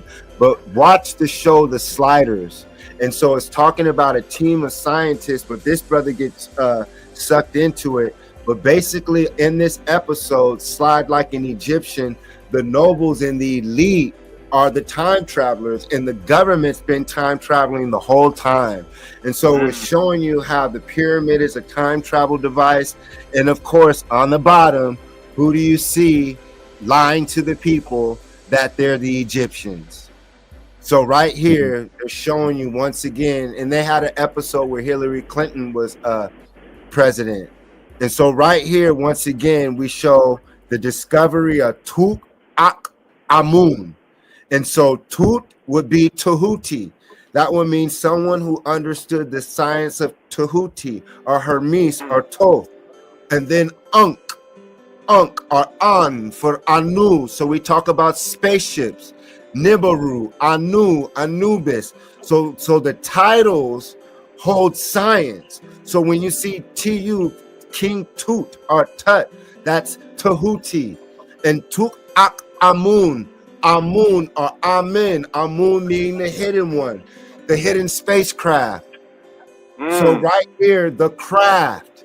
So the craft of the ancient Egyptians talk about interstellar travel. The gods are the Neteru, which are extraterrestrial beings. And ancient Egypt is founded upon also making contact with extraterrestrials. So example, being an advanced architect and scientist, we would build, like I said, imagine an edifice like this. And imagine it being a radio station, or these being their antennas, and I could press a button, and just like a radio station now, I could turn to Power 106 and listen to gangster rap or jazz or blues or music.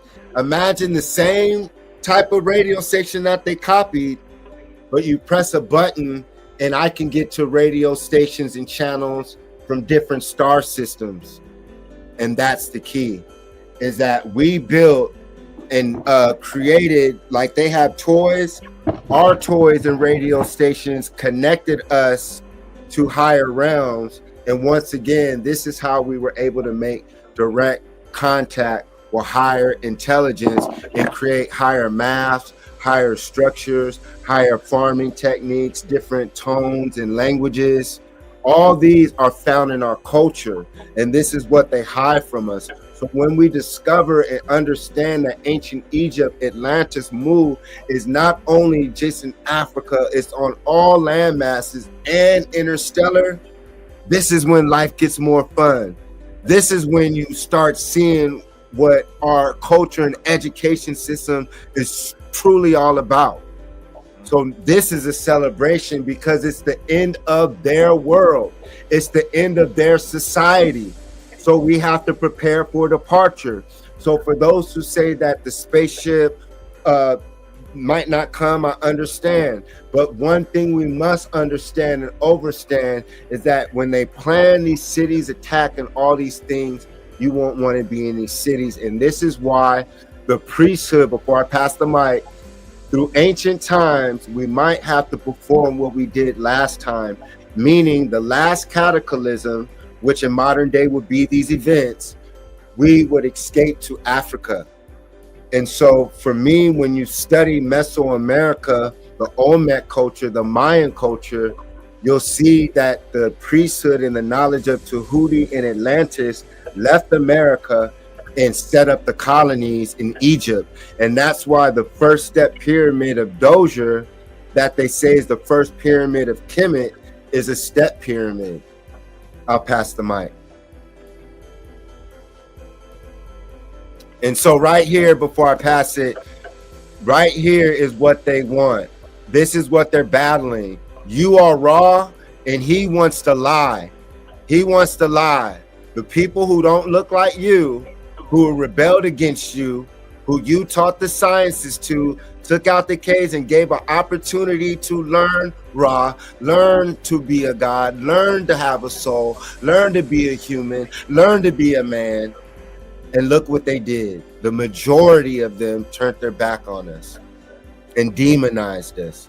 So to the left, you see who wants to take the position of Ra. This is what they want to do, y'all. They literally want to take over the Stargate. And so they have to distract us with their fake time. So when the mothership does return, you are not mentally and physically and spiritually prepared for ascension. And that's when you get trapped here. And that's why in the middle you see the military and you as the alien, because you are the alien. You are the extraterrestrial.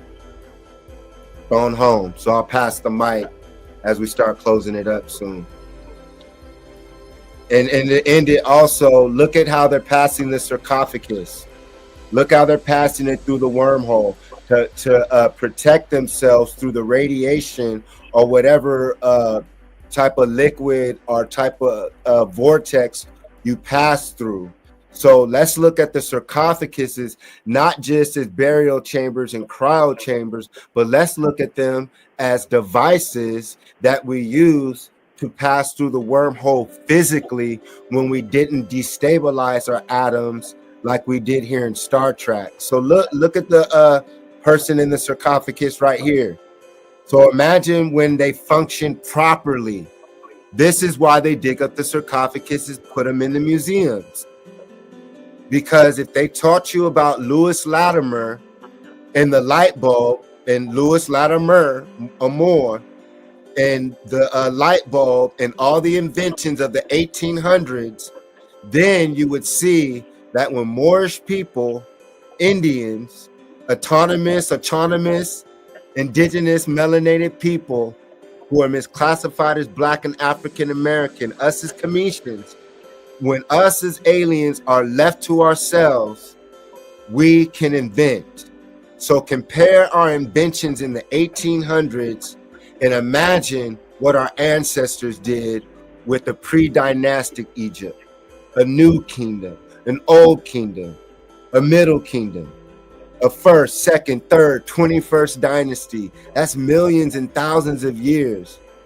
So imagine if Lewis Latimer created that, imagine what we created with the Stargate. It's time to phone home.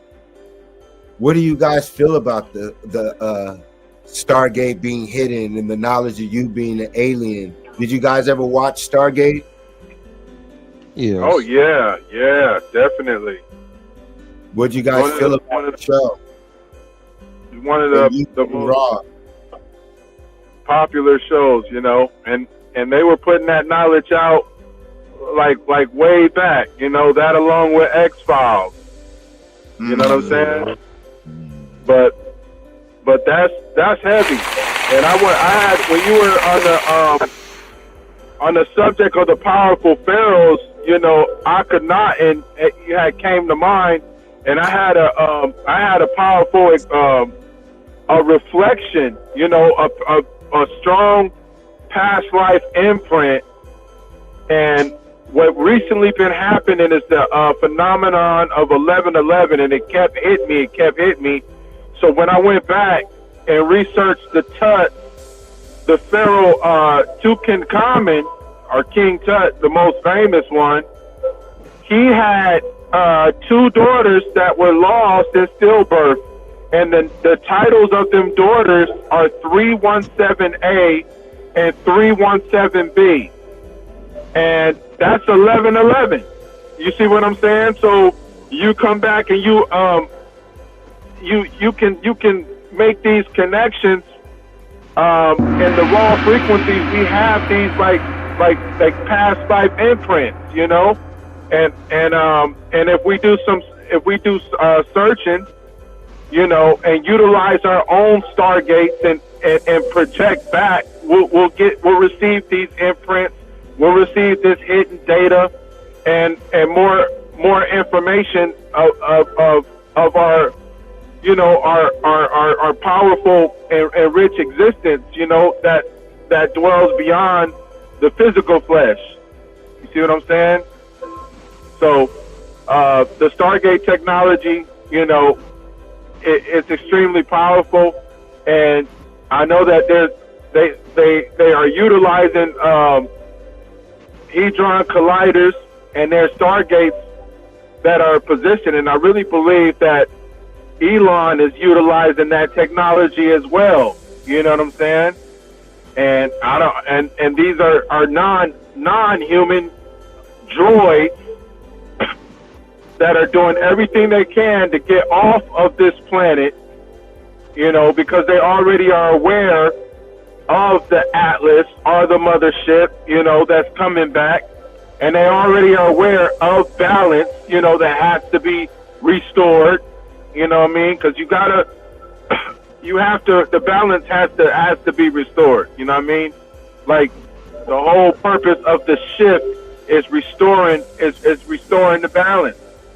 So all this, the consciousness is rising, our awareness is coming back to us. The raw is waking up, and the paradigm we're shifting, in this paradigm, and the awakening is so powerful, it's so grand, So, and that one guy at the bottom in the right of the screen, yeah, remember the movie The Gods of Egypt? And then they had the Tahuti, the guy right there that played the Tahuti. Yeah, he was putting out massive jewels, massive knowledge up in there, and that was that was heavy. But consciousness got a crystallized 3-eye atlas, third eye at last. The third eye is opening at last. Everything is subliminal. They know we're waking up. You know what I'm saying? There are signs in the heavens. The last days, the trumpet shall sound. The Donald trumpet shall sound. So no matter what they do to cover all this up,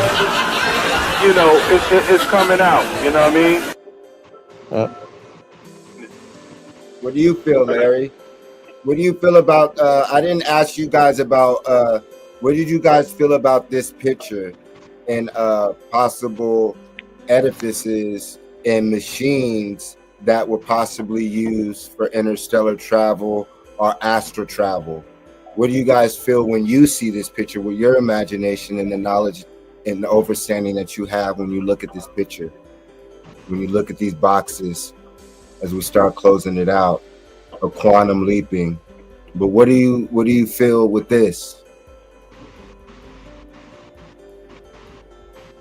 Well, like how these boxes the deep thing about that is like you have to go into the grave. Larry's about to say something real quick.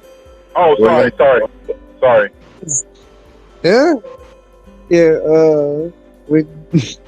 Whenever I see these boxes and how they are colored, like from black, it could transcend from dark matter and goes through a certain form of consciousness. For the gold version, I feel like it could take us back to time. The gray can also take us back to time, but it comes from an aspect of the past. Maybe like a marble stone. It brings us to a certain present moment that feels more astral projected, like a dream or a vision. And I believe there was another one, but when we enter these, yeah, I believe that one's it. Yeah, like in that that one right there. That one must be that one represents something, and it also awakens our inner consciousness. What do you feel, Khalil, when you see the boxes or the phone booths? Can you hear me, brother? Yes. Yeah, I feel that reminds me of the halls of Amenti. It reminds me of how Thoth went in the halls of Amenti and how he survived through so many centuries. You know that chamber that he walked into, the chamber that's under the Sphinx. Yeah. Down in the halls of Amenti, and it also looks like a grave. Like you actually have to go into the grave to wake up. And then there's a certain part of the pyramid of Giza where you have to like travel. You have to crawl like 100 feet, and it's symbolic to bowing. And then you get into the Hall of Bats. And when you get into the Hall of Bats, you can look directly.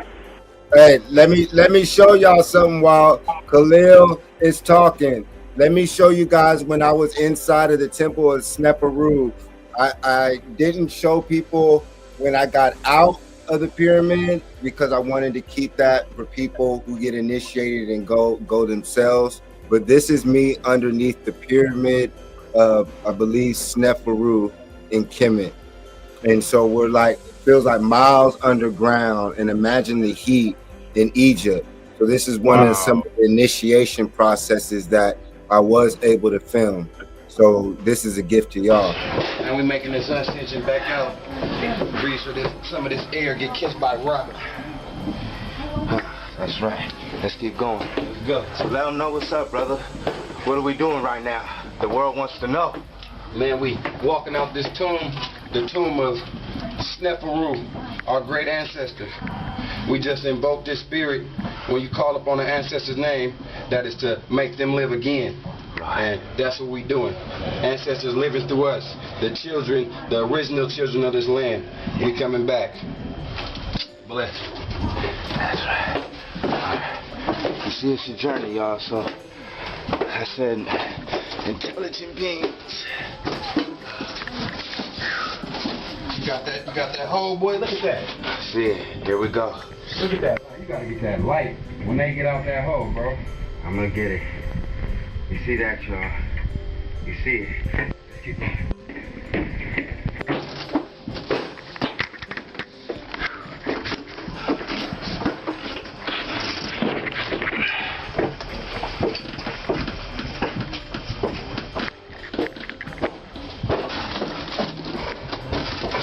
That's how far we come so far.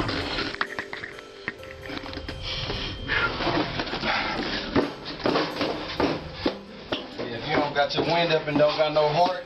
Oh man, you don't need no business in this tunnel. That's right. Oh shit, we got a minute. Let's go.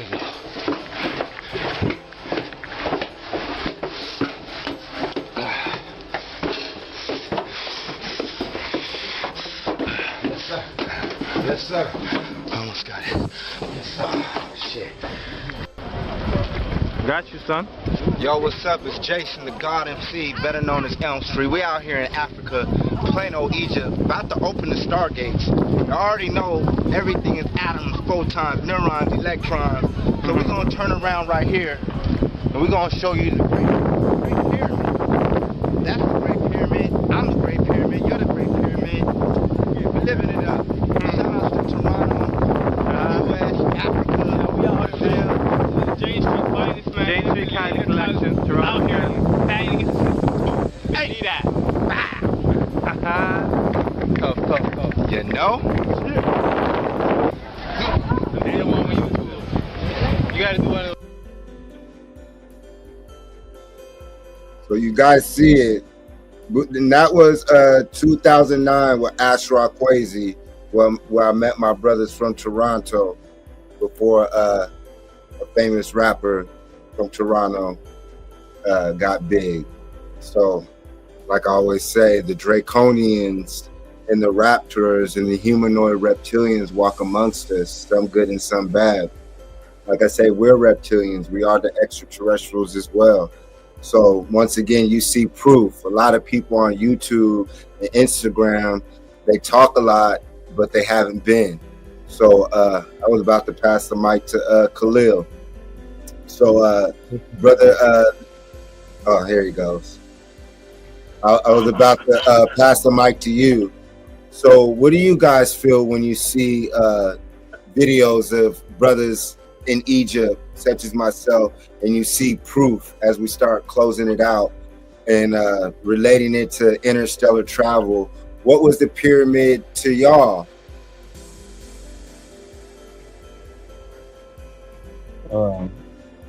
Yeah. So basically, yeah, it's like how you mentioned from earlier. It's also connected to ley lines and how we could interstellarly travel through many planes and many different dimensions. Yet, when we stand on it in a grounded perspective, it feels more home-like. Just like how the Indians, when they have mounds, when we stand on top of the mounds, it brings a sense of wellness. But when you stand on top of it, and we have things like these boxes here, and when we travel through time, through consciousness and interdimensional means, we tend to transcend that knowledge to further generations, to another dynasty, to our present moment, to where we could perceive it right now as we speak in breath. And Khalil, what do you feel when we talk about the pyramid's functions related to interstellar travel and the boxes that we see right here? What do you feel the functions when you see it? I think about pyramid power, and I think about the actual structure of the pyramid and pyramid energy, because I utilize pyramids, you know, in ceremonies.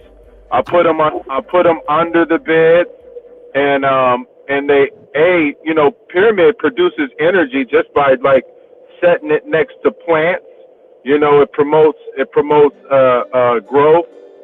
But I also think about the pyramids in America, in the Grand Canyon, you know, and pyramids that are not discovered. And I wonder, you know, if there are pyramids, you know, that are in certain places where there are vortexes, you know, like there are places out here where they held the UFO conference over there at Joshua Tree. Oh wow! Yeah. And I just had on Joshua Tree over here. Keep talking. Yeah, they had that huge UFO conference over there, and they also had Dr. Stephen Greer, you know, who was calling down the ships. But many years ago, I was out in LA and different places with Prophet Yahweh, and that was someone who was calling down UFOs out of the sky. And he was on film, and people thought he was crazy until the actual ship showed up, you know. And I also built with Brother Riley Martin, who was on Howard Stern's show, and that's another one who had dealt with who had interaction with the craft, you know. But the pyramid technology, it's very powerful, and a lot of crafts that I filmed myself were pyramid triangle structures, you know. So, yeah, look at that. Woo! Land of Osiris. Good book, y'all. For real. And so this brother, Stephen S. Miller, he breaks it down, basically giving it up, talking about us being extraterrestrials, breaks it down, talks about the Mayans traveling to Egypt and Kemet. He speaks of the sun gods, which we are, you know, all these different great things. So go ahead, I'm listening. Yeah, so if we utilize pyramid technology, it could elevate our experience with meditation, with raising the Kundalini, and it'll definitely raise the frequency and the vibration of your space. If you understand principles of feng shui, you know, of how we set things up, you know, how you align it. But I do want to make my way to Kemet and stand in the pyramid, you know, like you did, brother. I mean, that's one of the goals, because, you know, that's phenomenal, you know, where you were. I kind of feel like this anxiety when you was climbing in that small spaces. That's something, you know. It's just like, oh man, it takes a lot of, you know, it takes a lot of courage, you know, to be in the spaces, you know, spaces like that. But you know, you're a brother that's really in shape. You know, he was capable to do that. Yeah, people started screaming.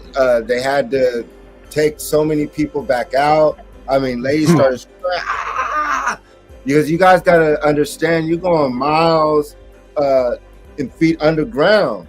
And then it does set in, because once you're underneath the pyramid, and then you go underneath certain tunnels, like Khalil was saying, for some of us who had access and had enough knowledge to go and in shape, you got to crawl.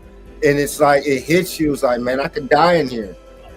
You know, I make the wrong mistake, I am going to die. There are a few times when I went away from Ashra Kwesi and I was getting guided and da-da-da-da. And he was like, all right.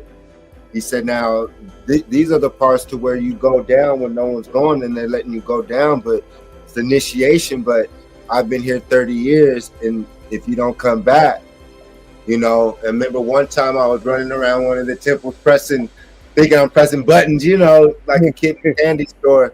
Yeah. He's like, Jason, he said, I know you're having fun, but he said, I'm telling you, he said, I've seen things that I won't tell these people.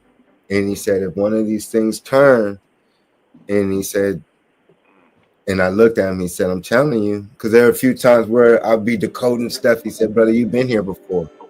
And he said, but go over there because you'll ruin my trip, because if people hear me talking like, you know, the stuff I knew in 09 still, it would turn people away. So imagine what I know now, you know. So when you guys go inside of these temples and pyramids, you see the initiation process. When you go down in these tunnels and you see, imagine when it was really lit up with all the rubies and diamonds and color, and then the light show. Because for me, it was also a light show, like they show you with holograms. They were doing a hologram show in ancient Comet as well. Like they show you with things behind you in a hologram show. Now you can get a hologram fan. It's the same thing. So also imagine in China, in Egypt with that, with light reflecting off of the temple walls with different colors, you having to bathe in the waters of a psychedelic plant and water for hours, and then you go into the temples and get initiated in certain degrees. And let's say they tell you, all right, Jason, Amun, when you go to this part of the temple, we know you a Scorpio, there's going to be some naked women. They're going to talk to you. Don't touch them. They're going to seduce you. You might be there 2 hours and forget. The moment you exit. But in ancient times, they chop your head off because you cannot go back and tell people. You know, or they drug you out so much when you go back, you forget. So then you learn about real initiation processes like the Delphi, where they talk about they drop you off in the middle of a certain part of the ocean and a dolphin will have to take you to a certain part of the island. Or when you get, I won't get further, but different initiation processes. And proof of my initiation process, I could show you guys, is you can go on my YouTube and you'll see me in the temple of Edufu or Edfu, EDFU, or the temple of Heru. And the first person you will ever see, probably the only person in the world that you will see with brothers with machine guns holding everyone down, while I create a rap video holding the temple of Heru with the falcon. You guys seen that? You'll see me perform a rap video. That shows you a real high initiation. You won't see any of the brothers on YouTube or any of them perform a real rap. They won't be allowed. So when I give you this real information, I'm giving it from the soul, the heart, you know, building with brothers like Khalil. So I'll pass the mic. So I channel as well, y'all. You know, we activate these special abilities as superheroes. They try to show you just the brothers who play sports, the comedians who act silly on TikTok. The new cool is being God, being Amen, an Amen Ra, a Patah, a scientist, an analyzer. You feel me? That's the new cool, because we are the culture. We create the new culture. Do not be a follower. They created these cultures and ideas for you to grab onto to be misled. And so when we look in ancient Egypt in initiation processes, that's what's going on right now in the world that's missing. I'll explain it to hip hop before I pass the mic. Back in the day, not too long ago, you had to be initiated into hip hop, not Hollywood hip hop. Our initiation versus today, when a kid can just record an album or record a song and put it on YouTube and it can blow up. It didn't work like that. You had to actually write your skills. See, the world is going so fast right now to where most people don't have time to write in their books and write their book of rhymes and sit down and really spend time to get your thesaurus, your dictionary like you had to do. Back in the day, you really had to work on your craft. If you were an MC, that's why they called it the craft. Let's not call it hip hop anymore. I call my music thunder rock, but let's call it the craft. Hip hop is dead right now. You know what I'm saying? And I know that I love hip hop, but we have to identify with letting go of a word.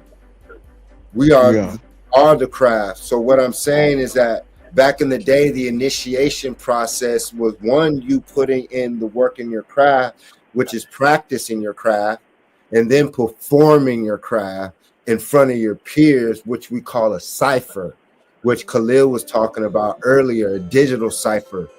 So that cipher, you were amongst your peers where brother be like, he's whack. You might not be able to rap, and if you messed up a cipher, you get your butt kicked in certain ciphers or worse. And so, like in Cahoots in Riverside is an example to where there would be like 6 different ciphers going on, and there were stages of the ciphers. That's an initiation process. When you go to different parts, different neighborhoods, 10 years ago, 20 years ago, the coolest thing to do was find a rap battle at a party. 20 years ago, everybody at the party, the dudes were rap battling, they were freestyling. There was no YouTube, there was no TikTok, there was none of that. So the social aspect of hip hop was still in its raw, rawest form. Yes. And that's the initiation process that you did. And then you had to try out for a talent show if someone thought you were good enough against other dope MCs. And then you make it to the quarterfinals and all that. And then maybe you can get to the good shows. That's an initiation. So don't allow people to, like Khalil was saying with the Cobra, to them to deify when Halloween is coming up as a Scorpio. I'm born around those times. I'm born October 25th. And so during the time of this veil, we're able to talk to our ancestors. We're able to communicate with the living. They call it the Egyptian Book of the Dead, but it's the living because you never die. That's why they separate us. And so when my father passed, he was talking to me saying, Jason, it's you. He said, no one's left yet. He said, we're all still here waiting on you. He said, son, do not stop. He said, everything that you were saying, he said, I apologize. He said, you were right. Because before he even passed, he said, you've been saying I'm on to something, but he said, son, I'm proud of you. And he said, so he's still here. And he shows me the different degrees. He said, I still got to go to class and I'm learning. And he said, so when I say I'm here with you, he said, sometimes I'm gone doing other stuff. And then I'm checking on another family member. There's different degrees on how you can check on people depending on what you did during this life, son. So he said, the greater you do in this life, the greater I excel in what you would call the heavenly realm. It looked like a advanced city, what he showed me. And so what it is that if they can manipulate us into thinking and basically controlling your afterlife thought by giving you heaven, a word, and saying heaven and hell, you have to serve this God for eternity. If you give your soul to this deity and God, you will have to live out that contract. And if you're a melanated being and you worship a being who doesn't look like you, you're going to serve a white Jesus for eternity. And you see how they treat you now. And so your best bet is to serve your ancestors, which are the answers. So they say ancestors, but they're the answers to your problems. They're the solutions. And so your ancestors left you principalities and principles to live by in the form of word spells. So when we say Amun, when we say Amen, when we say Amen Ra, when we say Setepen Ra, or Ptah, or Tehuti, we are calling on the names of our ancestors so they live again. And so when I left the code, Jason, July, August, September, October, November, I knew that I was going to get a brainwash. But I left different codes for myself to wake up. I understood certain sciences, and they knew that. Jason, Elm Street. I didn't call myself Elm Street. The homies named me that. My father named me Jason. You think that's a coincidence that I'm born October 25th next to their Halloween date, and they have Jason in the mask, and then my name is Elm Street, and and all this stuff is July, August, September, October, November, which is summertime, which is Sumer. They say Sumer, but it's summer. Or Sumer is the extraterrestrial, because I'm one of the gods and creators of summer. Sumer. In the flesh, in this avatar, to come speak to you as the Messiah. Jason and the astronauts, Jason and the Argonauts. I have the golden fleece. The true teacher, the mistranslation of my name, Jason, is Jesus. You just mistranslation with the J, the Y, Hassan, Harus, Ha-son. You think it's a coincidence that I was raised in the Nile Riverside? My mom's the first black female president of Compton High School. ASB female president. Compton Boulevard, that's not a coincidence, y'all. We each are messiahs, but each of us are chosen paths, like LeBron James was chosen to choose basketball. A lot of the brothers on the internet are in the way of I. They're in the way and put in the place of the distractions. Brother Khalil has seen me speak 3 years ago. Pack house when it was raining. Now imagine if all these fake conscious people and fake conscious leaders weren't in the way. Now you're hearing people come here, brothers such as myself, speak who's really been to the land. Not only just in the streets and teaching, but always been a leader, always been a winner, captain of the team. Then took the time not only to teach the streets in my tour van and my album, also in the classroom, substitute teaching on my land. So I gave back to the community. Then I was a high school track and field coach to where all my kids and stars, league champions, CIF champions, NCAA champions, and Olympic qualifiers. USC, you know what I'm saying? Word. Director of Education for Riverside County Black Chamber of Commerce. I traveled and backpacked Africa in 06, y'all. You know what I'm saying? I'm speaking. So when I say brothers are in the way, is that it's in the way of us getting our land back. You know, you see the fake people. We have real things when you come to Riverside. So when we get the land and have the land, we're building the building. So all nations are going to want to build with us. Most people aren't going to want to build and put in the real work. They just talk on YouTube because this is real work, meaning that you have to go through hell, y'all, because you're living in hell right now. Not just your body, but society. So in order to get to heaven, what do you got to go through, y'all? You got to go through hell. That's the whole point. Meaning that when you realize that you're in hell, you can you're so comfortable in it, it's like F. Or you can say, I'm about to leave. Like the term one step forward to Ra, one step forward towards God is just one step out of hell. And if you're going to heaven and you already know you've been in hell, you got to walk through hell, and you're going to pass people. You're going to pass obstacles. You're going to pass things, and you got to keep moving forward. You know what I'm saying? And once you get out of hell, you're in heaven. And now you don't need. Now it's time not to go back and get people. If you're at this level now watching the show, you've already gone back and forth getting people out the fire. This is the call. This is the final call. Just like all the animals when they leave for an earthquake, you already know that they have been violent towards you. What do you think they're going to do when the blackout happens? What do you think they're going to do when the Rouse, the Walmarts, when there's no food, there's no farms in the city, there's no food, there's no wild animals for people to eat. Your gardens aren't that large to feed people. So what's going to happen in California? It's going to be escape from LA in the major cities. This is why we have to prepare for an exodus, y'all. So this is the time right now more than ever. Whether the spacecraft comes or not, we know that we have to exit this land soon, or we get the land and have them pearly gates behind it.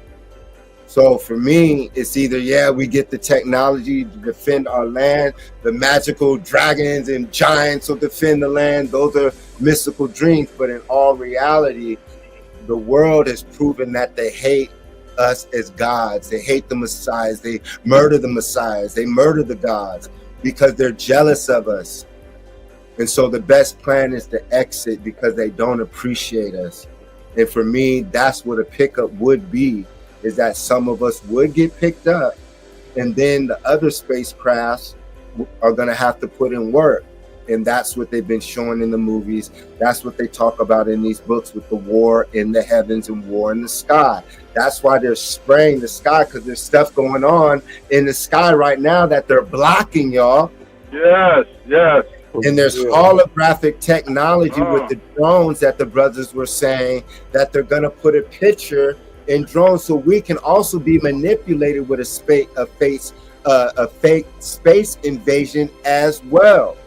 Because you've already seen the drone technology that they do, where they could put a picture. Imagine if they created an earthquake or some devastation events and put a hologram of a white Jesus and a loudspeaker that started talking. The majority of people would believe that Jesus Christ has returned, and if they fake the spaceship with white people coming out of the spacecraft, that would be the show V. Watch the show The V, and those are the bad guys. If they're not melanated, if they don't look like us, do not trust them. Don't get on the ship. No one who doesn't look like you is your friend right now. Most people who look like you aren't your friend. That's why in the movie they showed you in the Matrix that anyone can turn into an agent. Your mom, your friend, your family. It's no time to F around now. And it's about to be Halloween. I told y'all this year that the Jason months are going to be the most bloody. There's so many murders this year that y'all forget about them. Every week there's a murder. This tragedy after tragedy, blood sacrifice, and you're being distracted about the UFOs and the aliens landing left and right. They're here. They're escaping from Area 51. There was a fire at Area 51. There was a fire in the Grand Canyon. So-called pale-skinned Europeans like Grant Hancock are telling you about ancient civilizations that predate Europeans. Europeans are telling you that these are things that they would get murdered for back in the day. So they're telling you about the Olmecs. They're saying they can be, even Joe Rogan saying they're black, because what they're going to do and what they're doing now is they're saying, they're not African, they're not black, they're not Moorish. The Egyptians, they took on a prior civilization. Anything to say it wasn't them. And then you'll have our own people talk about the pale skin, blonde hair, blue eyes. Don't fall into that. Our people, when they talk about getting in contact with them, it's not a friendly situation for the majority of the time, unless they were our students.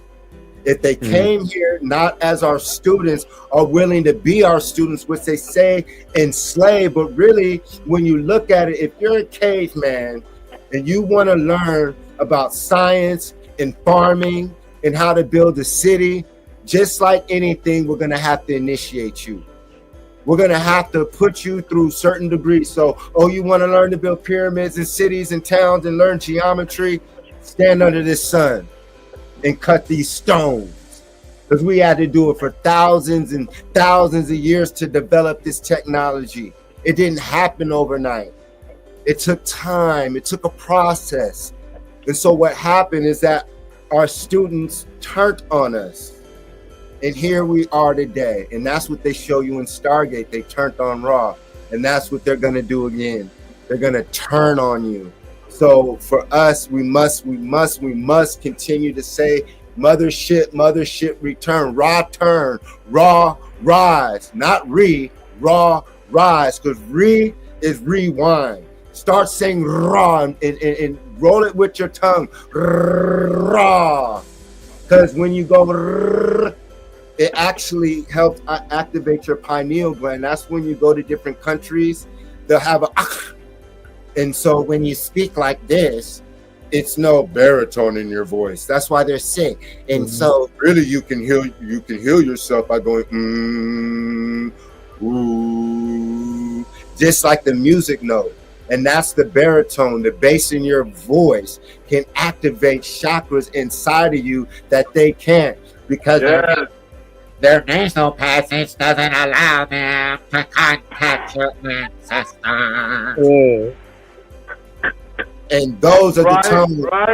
Because you remember when you get a cold, you talk like this.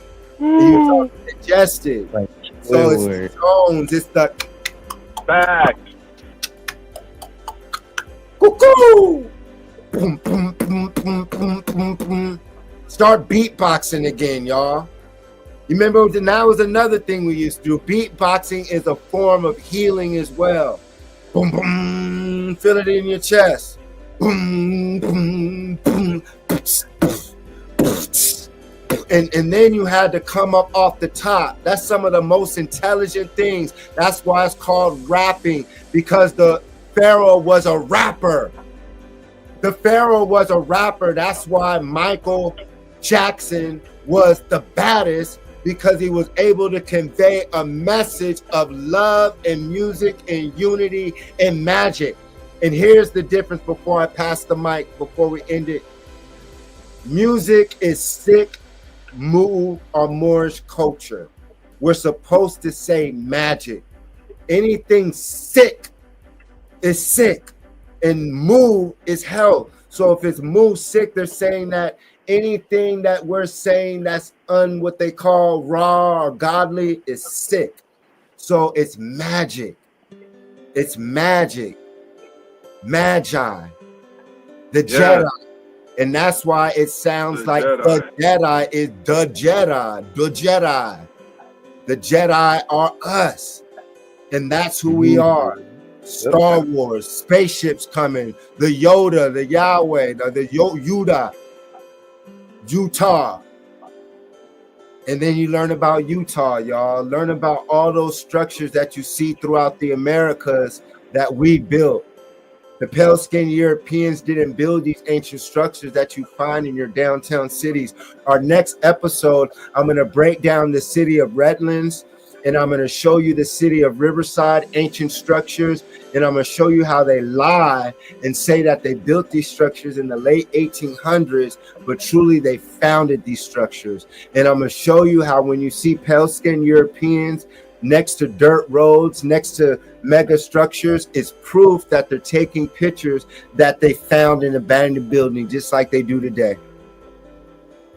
Anything to leave us with, y'all? I just wanted to say, when you had spoke about how your dad spoke to you when he crossed, I had that same experience. People that did not adhere to the knowledge or the message, when they crossed over, then they want to get the knowledge. Now they realize we are of great value. You know what I'm saying? Our message is of great importance.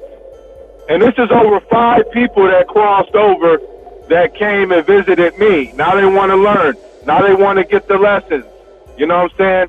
Now they're connecting the dots because they're realizing they cannot ascend or get out of that holding area or that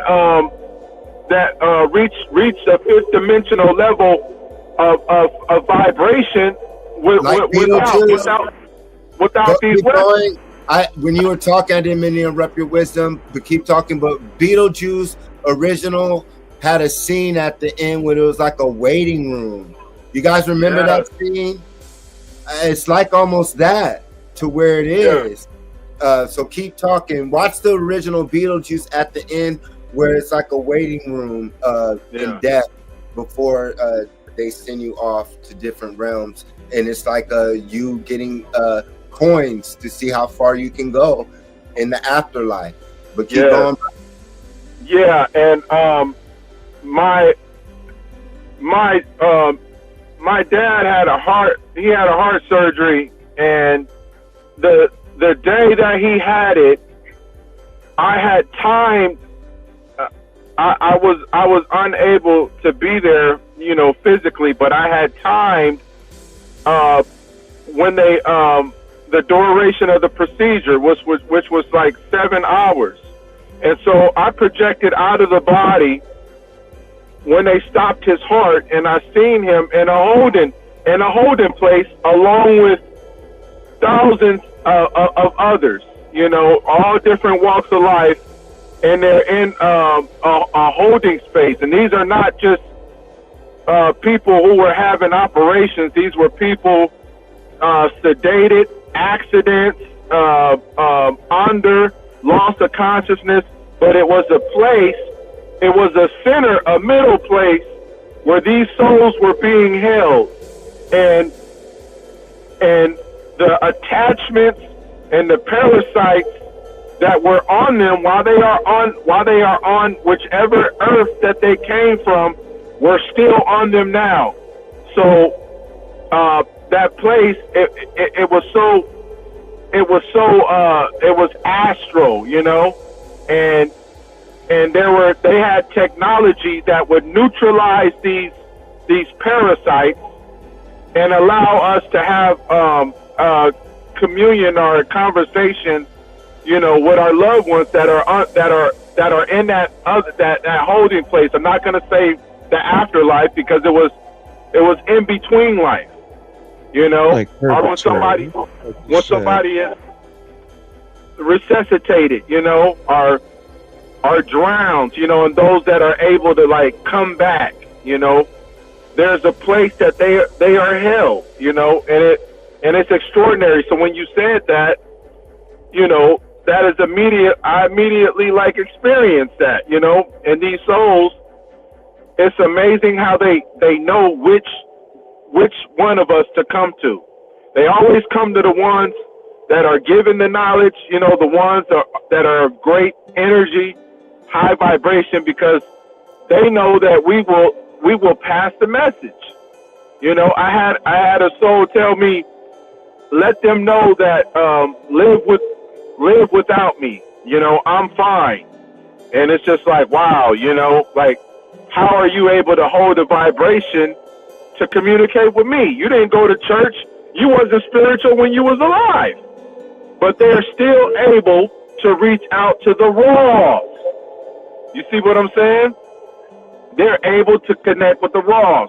So there are selected few of us who have the ability, who have the Netaru frequency, who are familiar with the Per M Haru, the book of coming forth by day.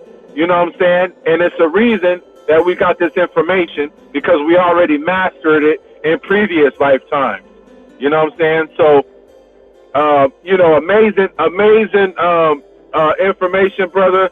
Really appreciate it. You know what I'm saying? The build was phenomenal. Much love and peace and blessings to everybody, you know what I'm saying, who joined in on this build, you know, and it's definitely going to, like, lift many, many people up, you know. Elm Street always bringing it. You know what I mean? For real, 111. Anything to close us out with, Brother Larry? Oh yeah. To all the people out there who are lost, when you step out of your comfort zone, and when you step into your inner consciousness, even outer, you can always learn to become a master learner, to a master teacher, to a master student. I love it, brother. I love it. Now, as I close it out with these brothers, we're going to give a quick summary of what we did today, y'all. You got Brother Williams as the Pharaoh. Where did you get the knowledge from? Where did you get the technology from? This is what we're doing now. Where is our technology? Where did they hide it? It's in our face. We see it today. Linking our last names. Do not believe what they told you with our last names. They are the Slavics. They are the cave people. They did not have the last names Williams, Jefferson, Thompson. They took on our names. Study the Gilded Age as well. So this is who they're trying to be, is Ra. When we say Ra and Amen Ra, that is you. That is I.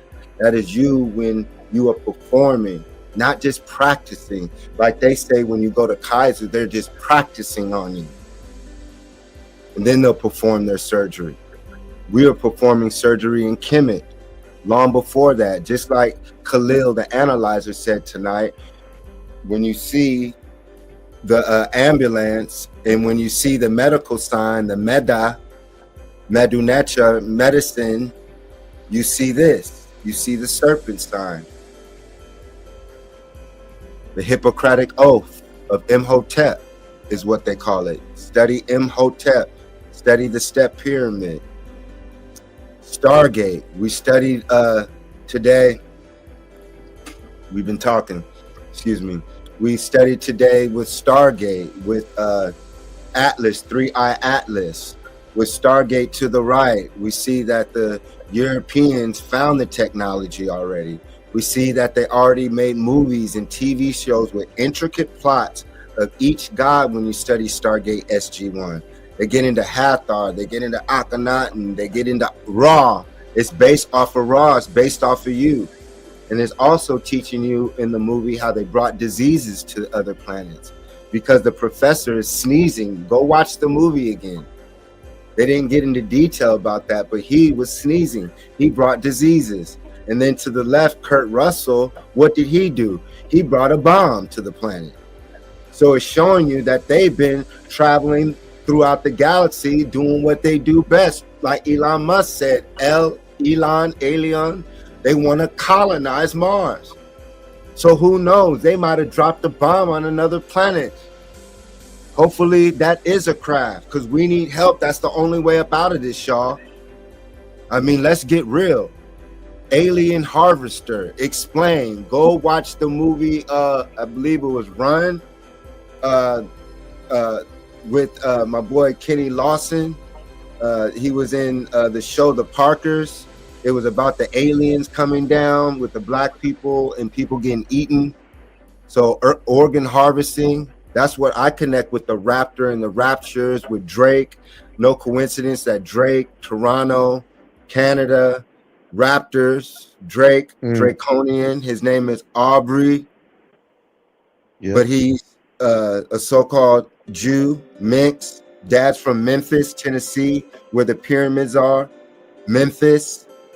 These are people who are put in place. These are extraterrestrial beings walking amongst you. There's no coincidence that Kawhi Leonard hit the game-winning shot for Toronto.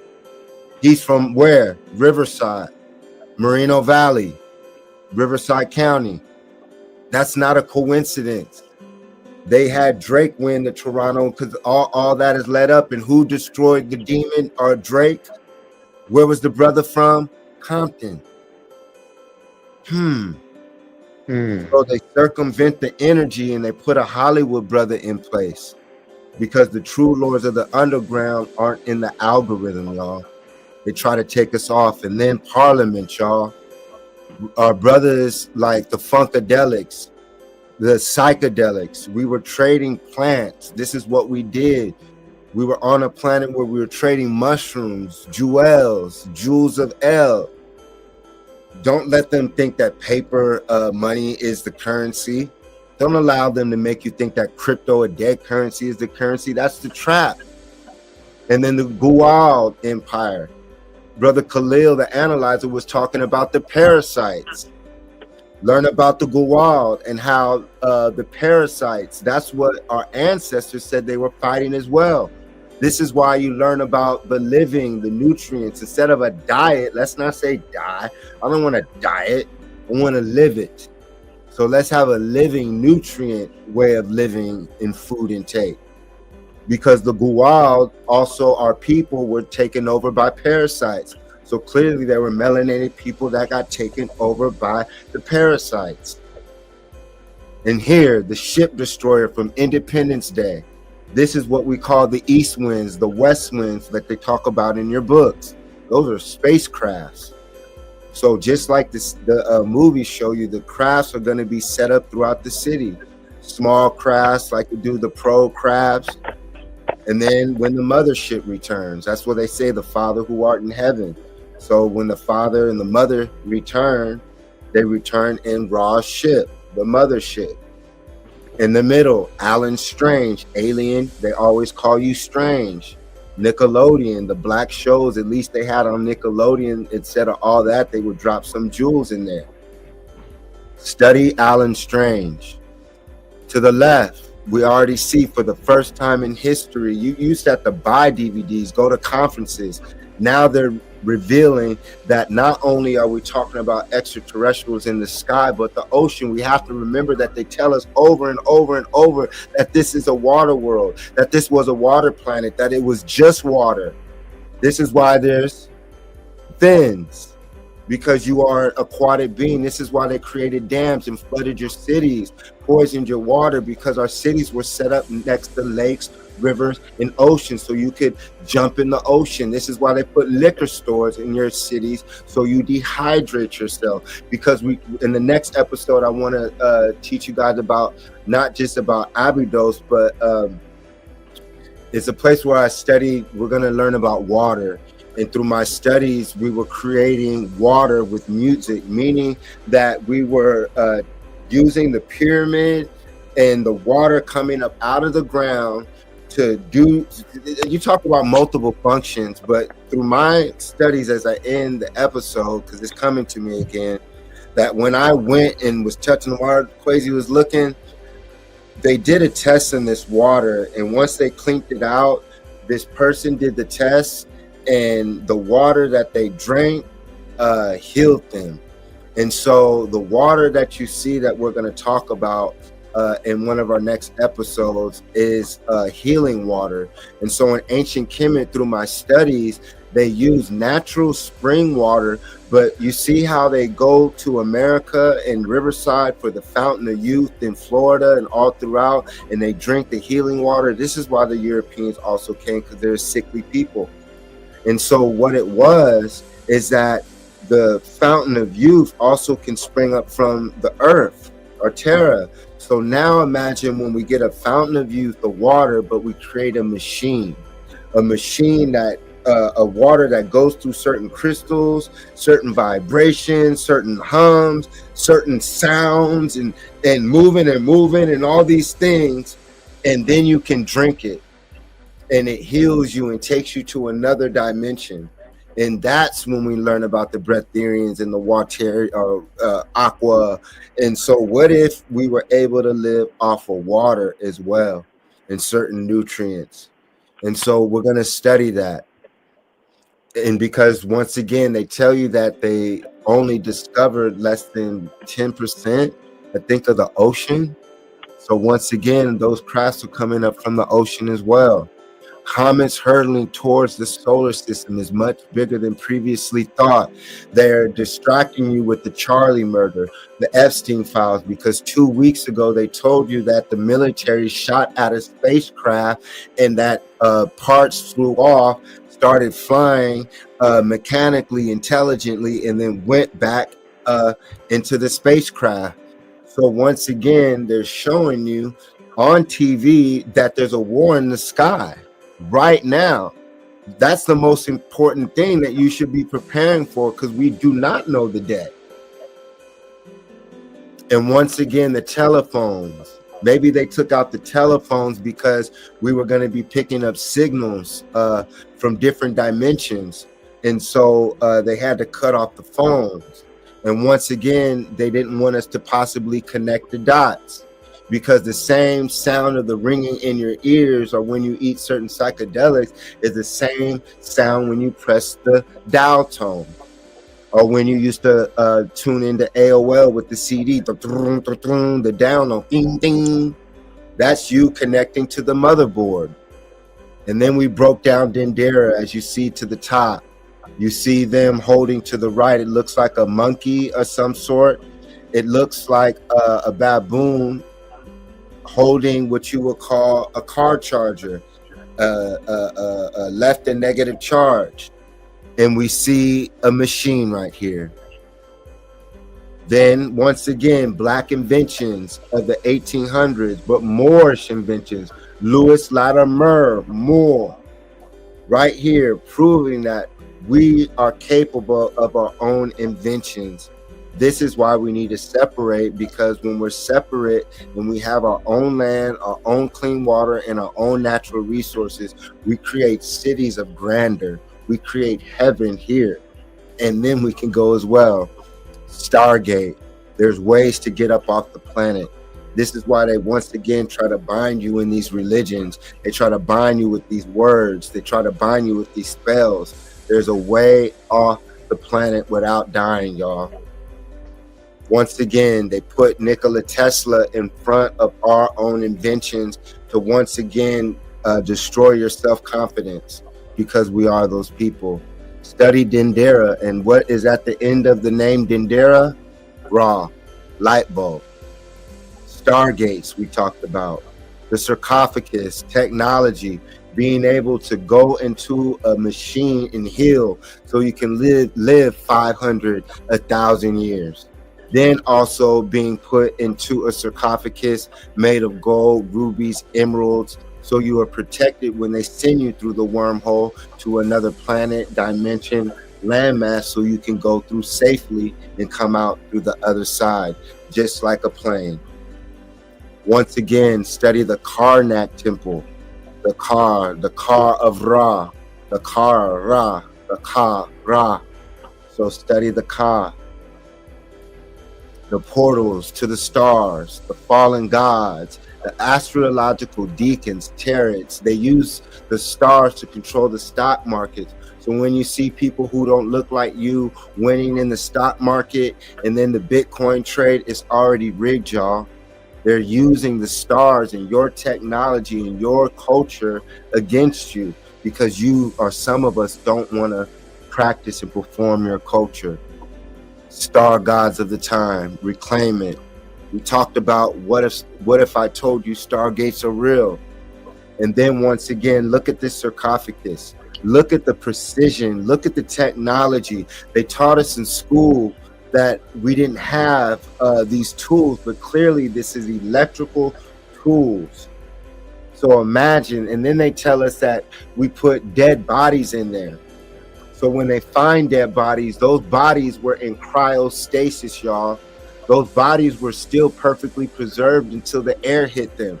So that meant that that ancestor was still living, but they were somewhere else waiting to be activated. So imagine when we were able to put our ancestor, who was still perfectly preserved, in the shrine that we showed, and they could come out of the sarcophagus perfectly preserved, teaching us knowledge. That's what Michael Jackson was teaching us with Thriller. That we were able to wake the dead using certain rods. That's why we mummified certain deities and certain beings. That's why we put them in certain sarcophaguses, granite. So right here, you see the Stargate once again. You see the stars, which are portals, stargates, pictography, pictures speak 1,000 words, hieroglyphs, wormholes, to the left, black holes, white hole. So right here, you see our ancestors teaching you and telling you, these are clues that you left behind to remind you of who you are, that you are not alone in the universe, and that there is a way home. It's not a pipe dream, even though the pipe dream Mario Brothers is teaching you how to travel through time. So when you understand that there's other dimensions and extraterrestrial beings right here, there's a way up out of this. There's a way up out of the suffering. There's a way up out of this racism. But they want us to believe that this is it. We don't have to suffer anymore. There's gateways up out of here. And just like we showed the technology right in our face, the same technology that we used before Christ, BC, they use today. So this is thousands of years ago. We already have this technology. So imagine what we should be doing right now. And we call this the Jedi, or the Jed pillar, which is actually technology. But you see the brother or sister representing the Jed pillar, because you as well are the Jed pillar. So now we have to learn, if we are trapped here, to get up out of here. Do not allow others who were created as humans, man and mankind, to make you believe that you are human. You are not a human. And some of them are. Some people look like us, but they're not us. So this is for the extraterrestrials. This picture in the center represents you, what we call a Merkaba. Mer, once again, Mu, Ma, Merkaba. And then it represents the technology inside of you, using your chakras, your serpent energy to possibly get up out of here. But most likely we're going to need help, because we were not taught to perform at this level. So, and to the left, you see the instructions. Those are the instructions that we're supposed to be reading and deciphering. Nothing else. This is why we perform together and stick together. More than ever, us as aliens and extraterrestrials have to stick together. And once again, you see the face knocked off. This is a picture that I took to the right. You can go to my YouTube and website, and you actually can see me perform yoga and, like I say, time travel. And it's proof that I've been there. And then it's proof of what I teach, as far as when the light hit me, of me leaving here and coming back with certain information. And also, this is art. This is not only art, but it's a machine. It's technology. It's called the Osiris pillar and the Jed pillar. You guys go study it. This is your culture. This is your education system. This is our curriculum. This is what we're supposed to be learning every day. Every single day, we practice our culture, just like every other culture. The Asian man, the China man, the Jewish man, the Mexican are cons. They practice their culture, and that's how they thrive. The Mexicans don't call themselves brown anymore. They did that to steal your culture and get next to you. The yellow man don't call himself yellow anymore, or Oriental, or Mongoloid. Because what did we call Mongoloids 30 years ago? Mongoloids were considered what? There was another word for it. Now they call it, I don't want to say the R word. So mentally challenged. And so the original people of this technology, we can find all over the world. This is why they knocked the nose off, y'all, because it's proof. It does something to your DNA. Just like when we were in school and they used to laugh at us when they would show the naked black African woman. Imagine how we felt. But imagine how they were empowered laughing at us. So they were lied to as well. They were lied to. And so use these pictures that I'm showing you of a brother who actually went. These are the education systems that we're building at the Matrix University. We're not going to teach ourselves and you that we were slaves. We're not going to build museums teaching our youth. That's why they're telling you that they're already telling you now that they're not dealing with this slave stuff anymore. Now, you can be a so-called black person and be miseducated and get in your feelings, or you could read and understand that they are Slavs. They were So you got to do your research, because at the end of the day, this is not their land. Egypt wasn't their land. Learn about Herodotus. Learn about Greece and Rome. The founders and the most intelligent people of Greece said that they based their education systems off of Comet. All the deities that you find in Greece and Rome are based off of Kemet, which we know as ancient Egypt. Today is Tuesday, or Monday, or Wednesday. These are all our Thursday off of Thor, or Tahuti. These are based off of you. So when you look at this hieroglyph, this is solid evidence. It's more powerful than a Bible, because a Bible can be a Bible can be edited. And this is what they're doing when they knock the nose off of these structures. They're editing history. But why? Why would someone go to so much trouble to deny the only group of people on the planet their history? Why? Why would they make you want to be black? Why do they make you an African American? Why do they make you believe in a God that doesn't look like you? It's because they do not want you to know where you come from. And what's the saying? If a person does not know where they come from, they do not know where they're going. And that's why our people are lost. They think that they come from a slave ship. They think that they come from nothing. So now they can interject that you're a Christian, that you're black, that you're an African. Much love, but remember, Africa is a new word that was created by Europeans. It was also called Kush. Ethiopia would go to the word etheric, or aether, or etheric beings. And then like we said, Gib, Terra. So our Alakibulan. This is why it's imperative to study Kemet. What was that, brother? Ifriqiya. That was also another one. There you go. And then you see Ra, and then Wadarjet. Wadjet. You see the jet and the wand. And remember, vowels are interchangeable, y'all. A-E-I-O-U. So the Wajet, the wand of the Jedi. And you're looking at technology. Study the technology of ancient Kemet by looking at the hieroglyphs.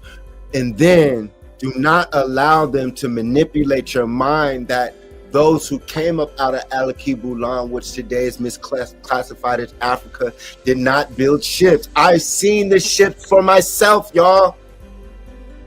So Africans sailed.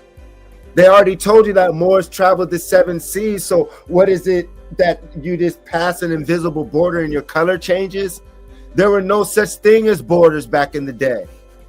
So they've convinced the world that the moment people left the word called Africa, a landmass called Africa, their skin color changed pale, their hair turned straight, and became smarter. Because that's what they're saying to us. They're saying that if you're dark skinned and you have a different hair texture than everyone, that you guys are idiots. But look at this. I've seen these. I've taken these pictures, y'all. Look at Anubis to the top left. That's Ampu, the hairless dog that comes out of where, y'all? That comes up out of America. America is the true old world, the hairless black dog. So right there, once again, we see that Anubis, let me show you real quick, since we're on it. Look at that. You find that dog in Mexico. And it reads, the Egyptian god Anubis is from the Americas. I mean, the ancient Egyptian god Anubis is from the Americas, because you can clearly see the Anubis pattern of the Chilo dog, Xolot, which is a native dog to the Americas. Same with the hawk, Haru, Kanum, the ram. The ram is found in the Americas. I went to Colorado State Rams, you know. And then, like we talked about, different stones, different granite used for electricity. So imagine a modern day phone booth. We were talking about the dream world. Our ancestors spoke of different dream worlds, right?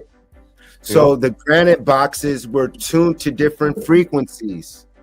And so I wanted to, I almost forgot. I got to play this video. Researchers believe that energy produced by the sarcophagi was intended to induce altered states of consciousness.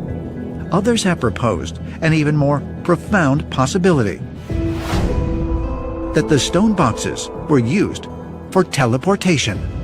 The idea that these sarcophagi or boxes are some kind of teleportation device may seem, pretty amazing, but the ancient Egyptians did believe in this kind of a thing. And the idea of pharaohs going to stars and other places, that's part of the Egyptian religion. This is not far-fetched in light of what we know about the ancient Egyptian belief in the transfiguration of the human body into light or lightning. While some researchers believe that energy produced by the sarcophagi was intended to induce altered states of consciousness, others have proposed an even more profound possibility, that the stone boxes were used for teleportation. The idea that these sarcophagi or boxes are some kind of teleportation device may seem, pretty amazing, but the ancient Egyptians did believe in this kind of a thing. And the idea of pharaohs going to stars and other places, that's part of the Egyptian religion. This is not far-fetched in light of what we know about the ancient Egyptian belief in the transfiguration of the human body into light or lightning. While some researchers believe that energy produced... So right there, even those who don't look like us are studying us. How is it that people who don't look like us are able to make documentaries, film it, and then make money off of it and make a living? Have you noticed that the entire world is basically based off of us? And so basically the world operates off of our ignorance. They're able to use our principles, our teachings, and our educational cultures to create their reality. And so I'm going to also end it to show you guys what happened with our Olmec manuscripts, because through my studies, if you think that the Spanish Inquisition and the burning of the Library of Alexandria was bad, when we learn about what they did with the MesoAmerica, which is basically us as the original Mayans and Aztecs, and we learn that the new statues and the paintings that we see of the Mayans are fake, just like they did in Comet, there really should be an outrage. Even they are admitting it. Check this out. The burning of the Maya codices from Diego de Landa in 1574. He gathered all of the writing in the Maya world together in the city of what is modern day Merida, and he burned it all up. And it was called multiple pyres, and he burned all that history. Today we only have 3 or 4 that exist. So he destroyed all of the written history of the Mesoamerican world in one fell swoop. And to give you an idea of just how much it was, when the Spaniards arrived in the Aztec world, the Aztecs were producing 250,000 pieces of paper a year. It's an incredible amount of written knowledge, and all of that knowledge is burned and gone. The burning of the Maya code. And so right there, they just told you that they've been erasing history, because once again, if we saw more of the original Aztec monuments and Maya monuments, we would see that us as Mayans, Olmeca, the original Mayans, traveled to ancient Comet. We are the same people. It's a global education system. And so we'll be going on for a while. We'll close it out. And like I said, you guys study your culture. For me, this is proof of interstellar travel in machines to physically teleport, and then also to what they call astral project on a higher level. But right here, for me, they would transport this vehicle through the wormhole. You come out with the sarcophagus and the gear that you will wear to wherever the destination was. I'm JasonElmst Williams. I'm gonna leave you guys with one of these cool videos, and I want you guys to imagine who you are, what you are tonight and today. We are infinite beings. It's time to phone home. I'm July, August, September, October, November. The Messiah, Jason Ra. To who? Long before the world knew its own name, before Columbus sailed, there was Temeri, a land of wonder, built by black indigenous Atlanteans, the true giants of history, architects of the world's fairs, once called the world's expositions. They harnessed advanced free energy and lived in harmony with the land, in peace, in abundance. These Tartarian Atlanteans towered above all, their cities gleaming with ornate beauty, their inventions humming with cosmic power, every man and woman thriving without want. And yet, that world of wonder would not last. From across the seas, the Cabbage Patch arrived. Foreign invaders who, ignorant of the knowledge before them, with bombs, explosives, and fire, they tore through the ornate halls, reducing crystal towers to rubble and turning fountains of healing into pools of ash and smoke. The very technology meant to elevate humanity was smashed beneath their feet. Little did they know, these black indigenous Americans were not unlearned. Their ancestors had traveled across oceans, teaching, uplifting, sharing wisdom with those who lived in darkness. And yet, the same hands that received knowledge brought destruction. They shattered the structures, burned the records, and rewrote history to hide the truth. The world forgot who had truly built the land, who had first harnessed free energy, who had walked in peace, while the invaders clawed their way out of ignorance. Centuries of erasure followed. The builders were rebranded as inferiors. Their inventions were stolen and claimed by others. Scientists like Edison and Tesla, who stood upon the shoulders of those who came before. Tesla was not one man, but a collective of minds, whose work was twisted, hidden, and distorted to feed the machinery of capitalism. And yet, the Atlanteans of Temeri still live today.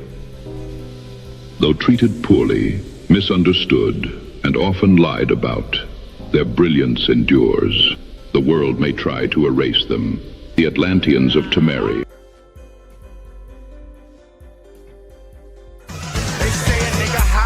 Say I won't stop, and when I reach the top, I'ma scream thunder rock. They say a nigga hot, they say I won't stop, and when I reach the top, I'ma scream thunder rock. They say a nigga hot, they say I won't stop, and when I reach the top, I'ma scream thunder rock. They say a nigga hot, they say I won't stop, and when I reach the top, I'ma scream thunder rock.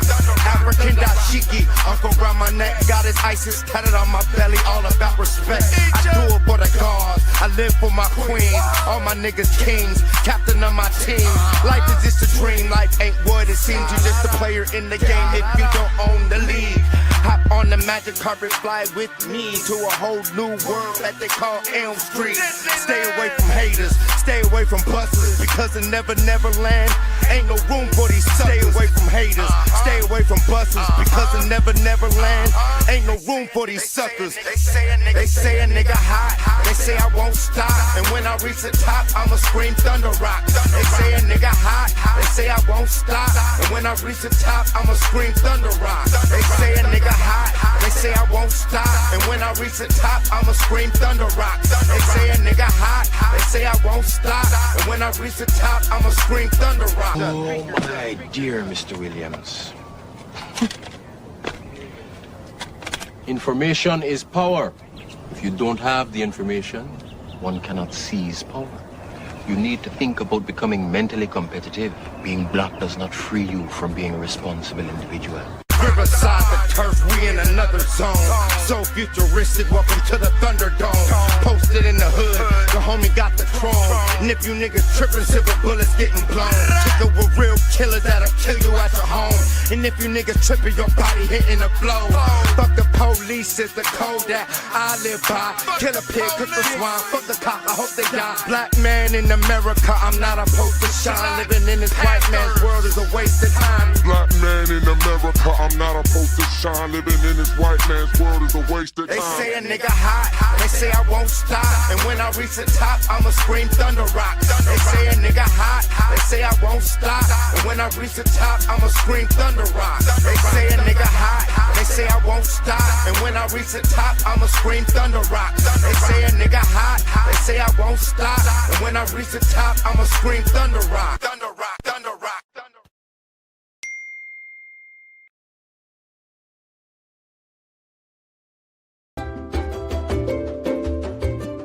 Welcome to the world-famous King Tut Museum.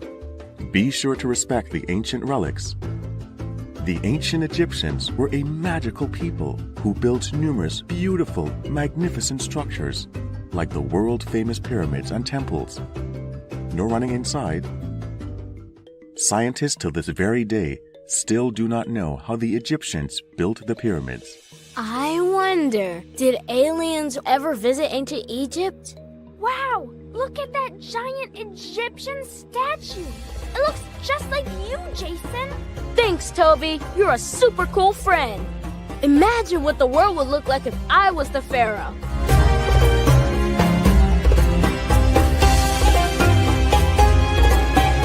Jason, you are daydreaming. Wake up. Sorry, history got away from me.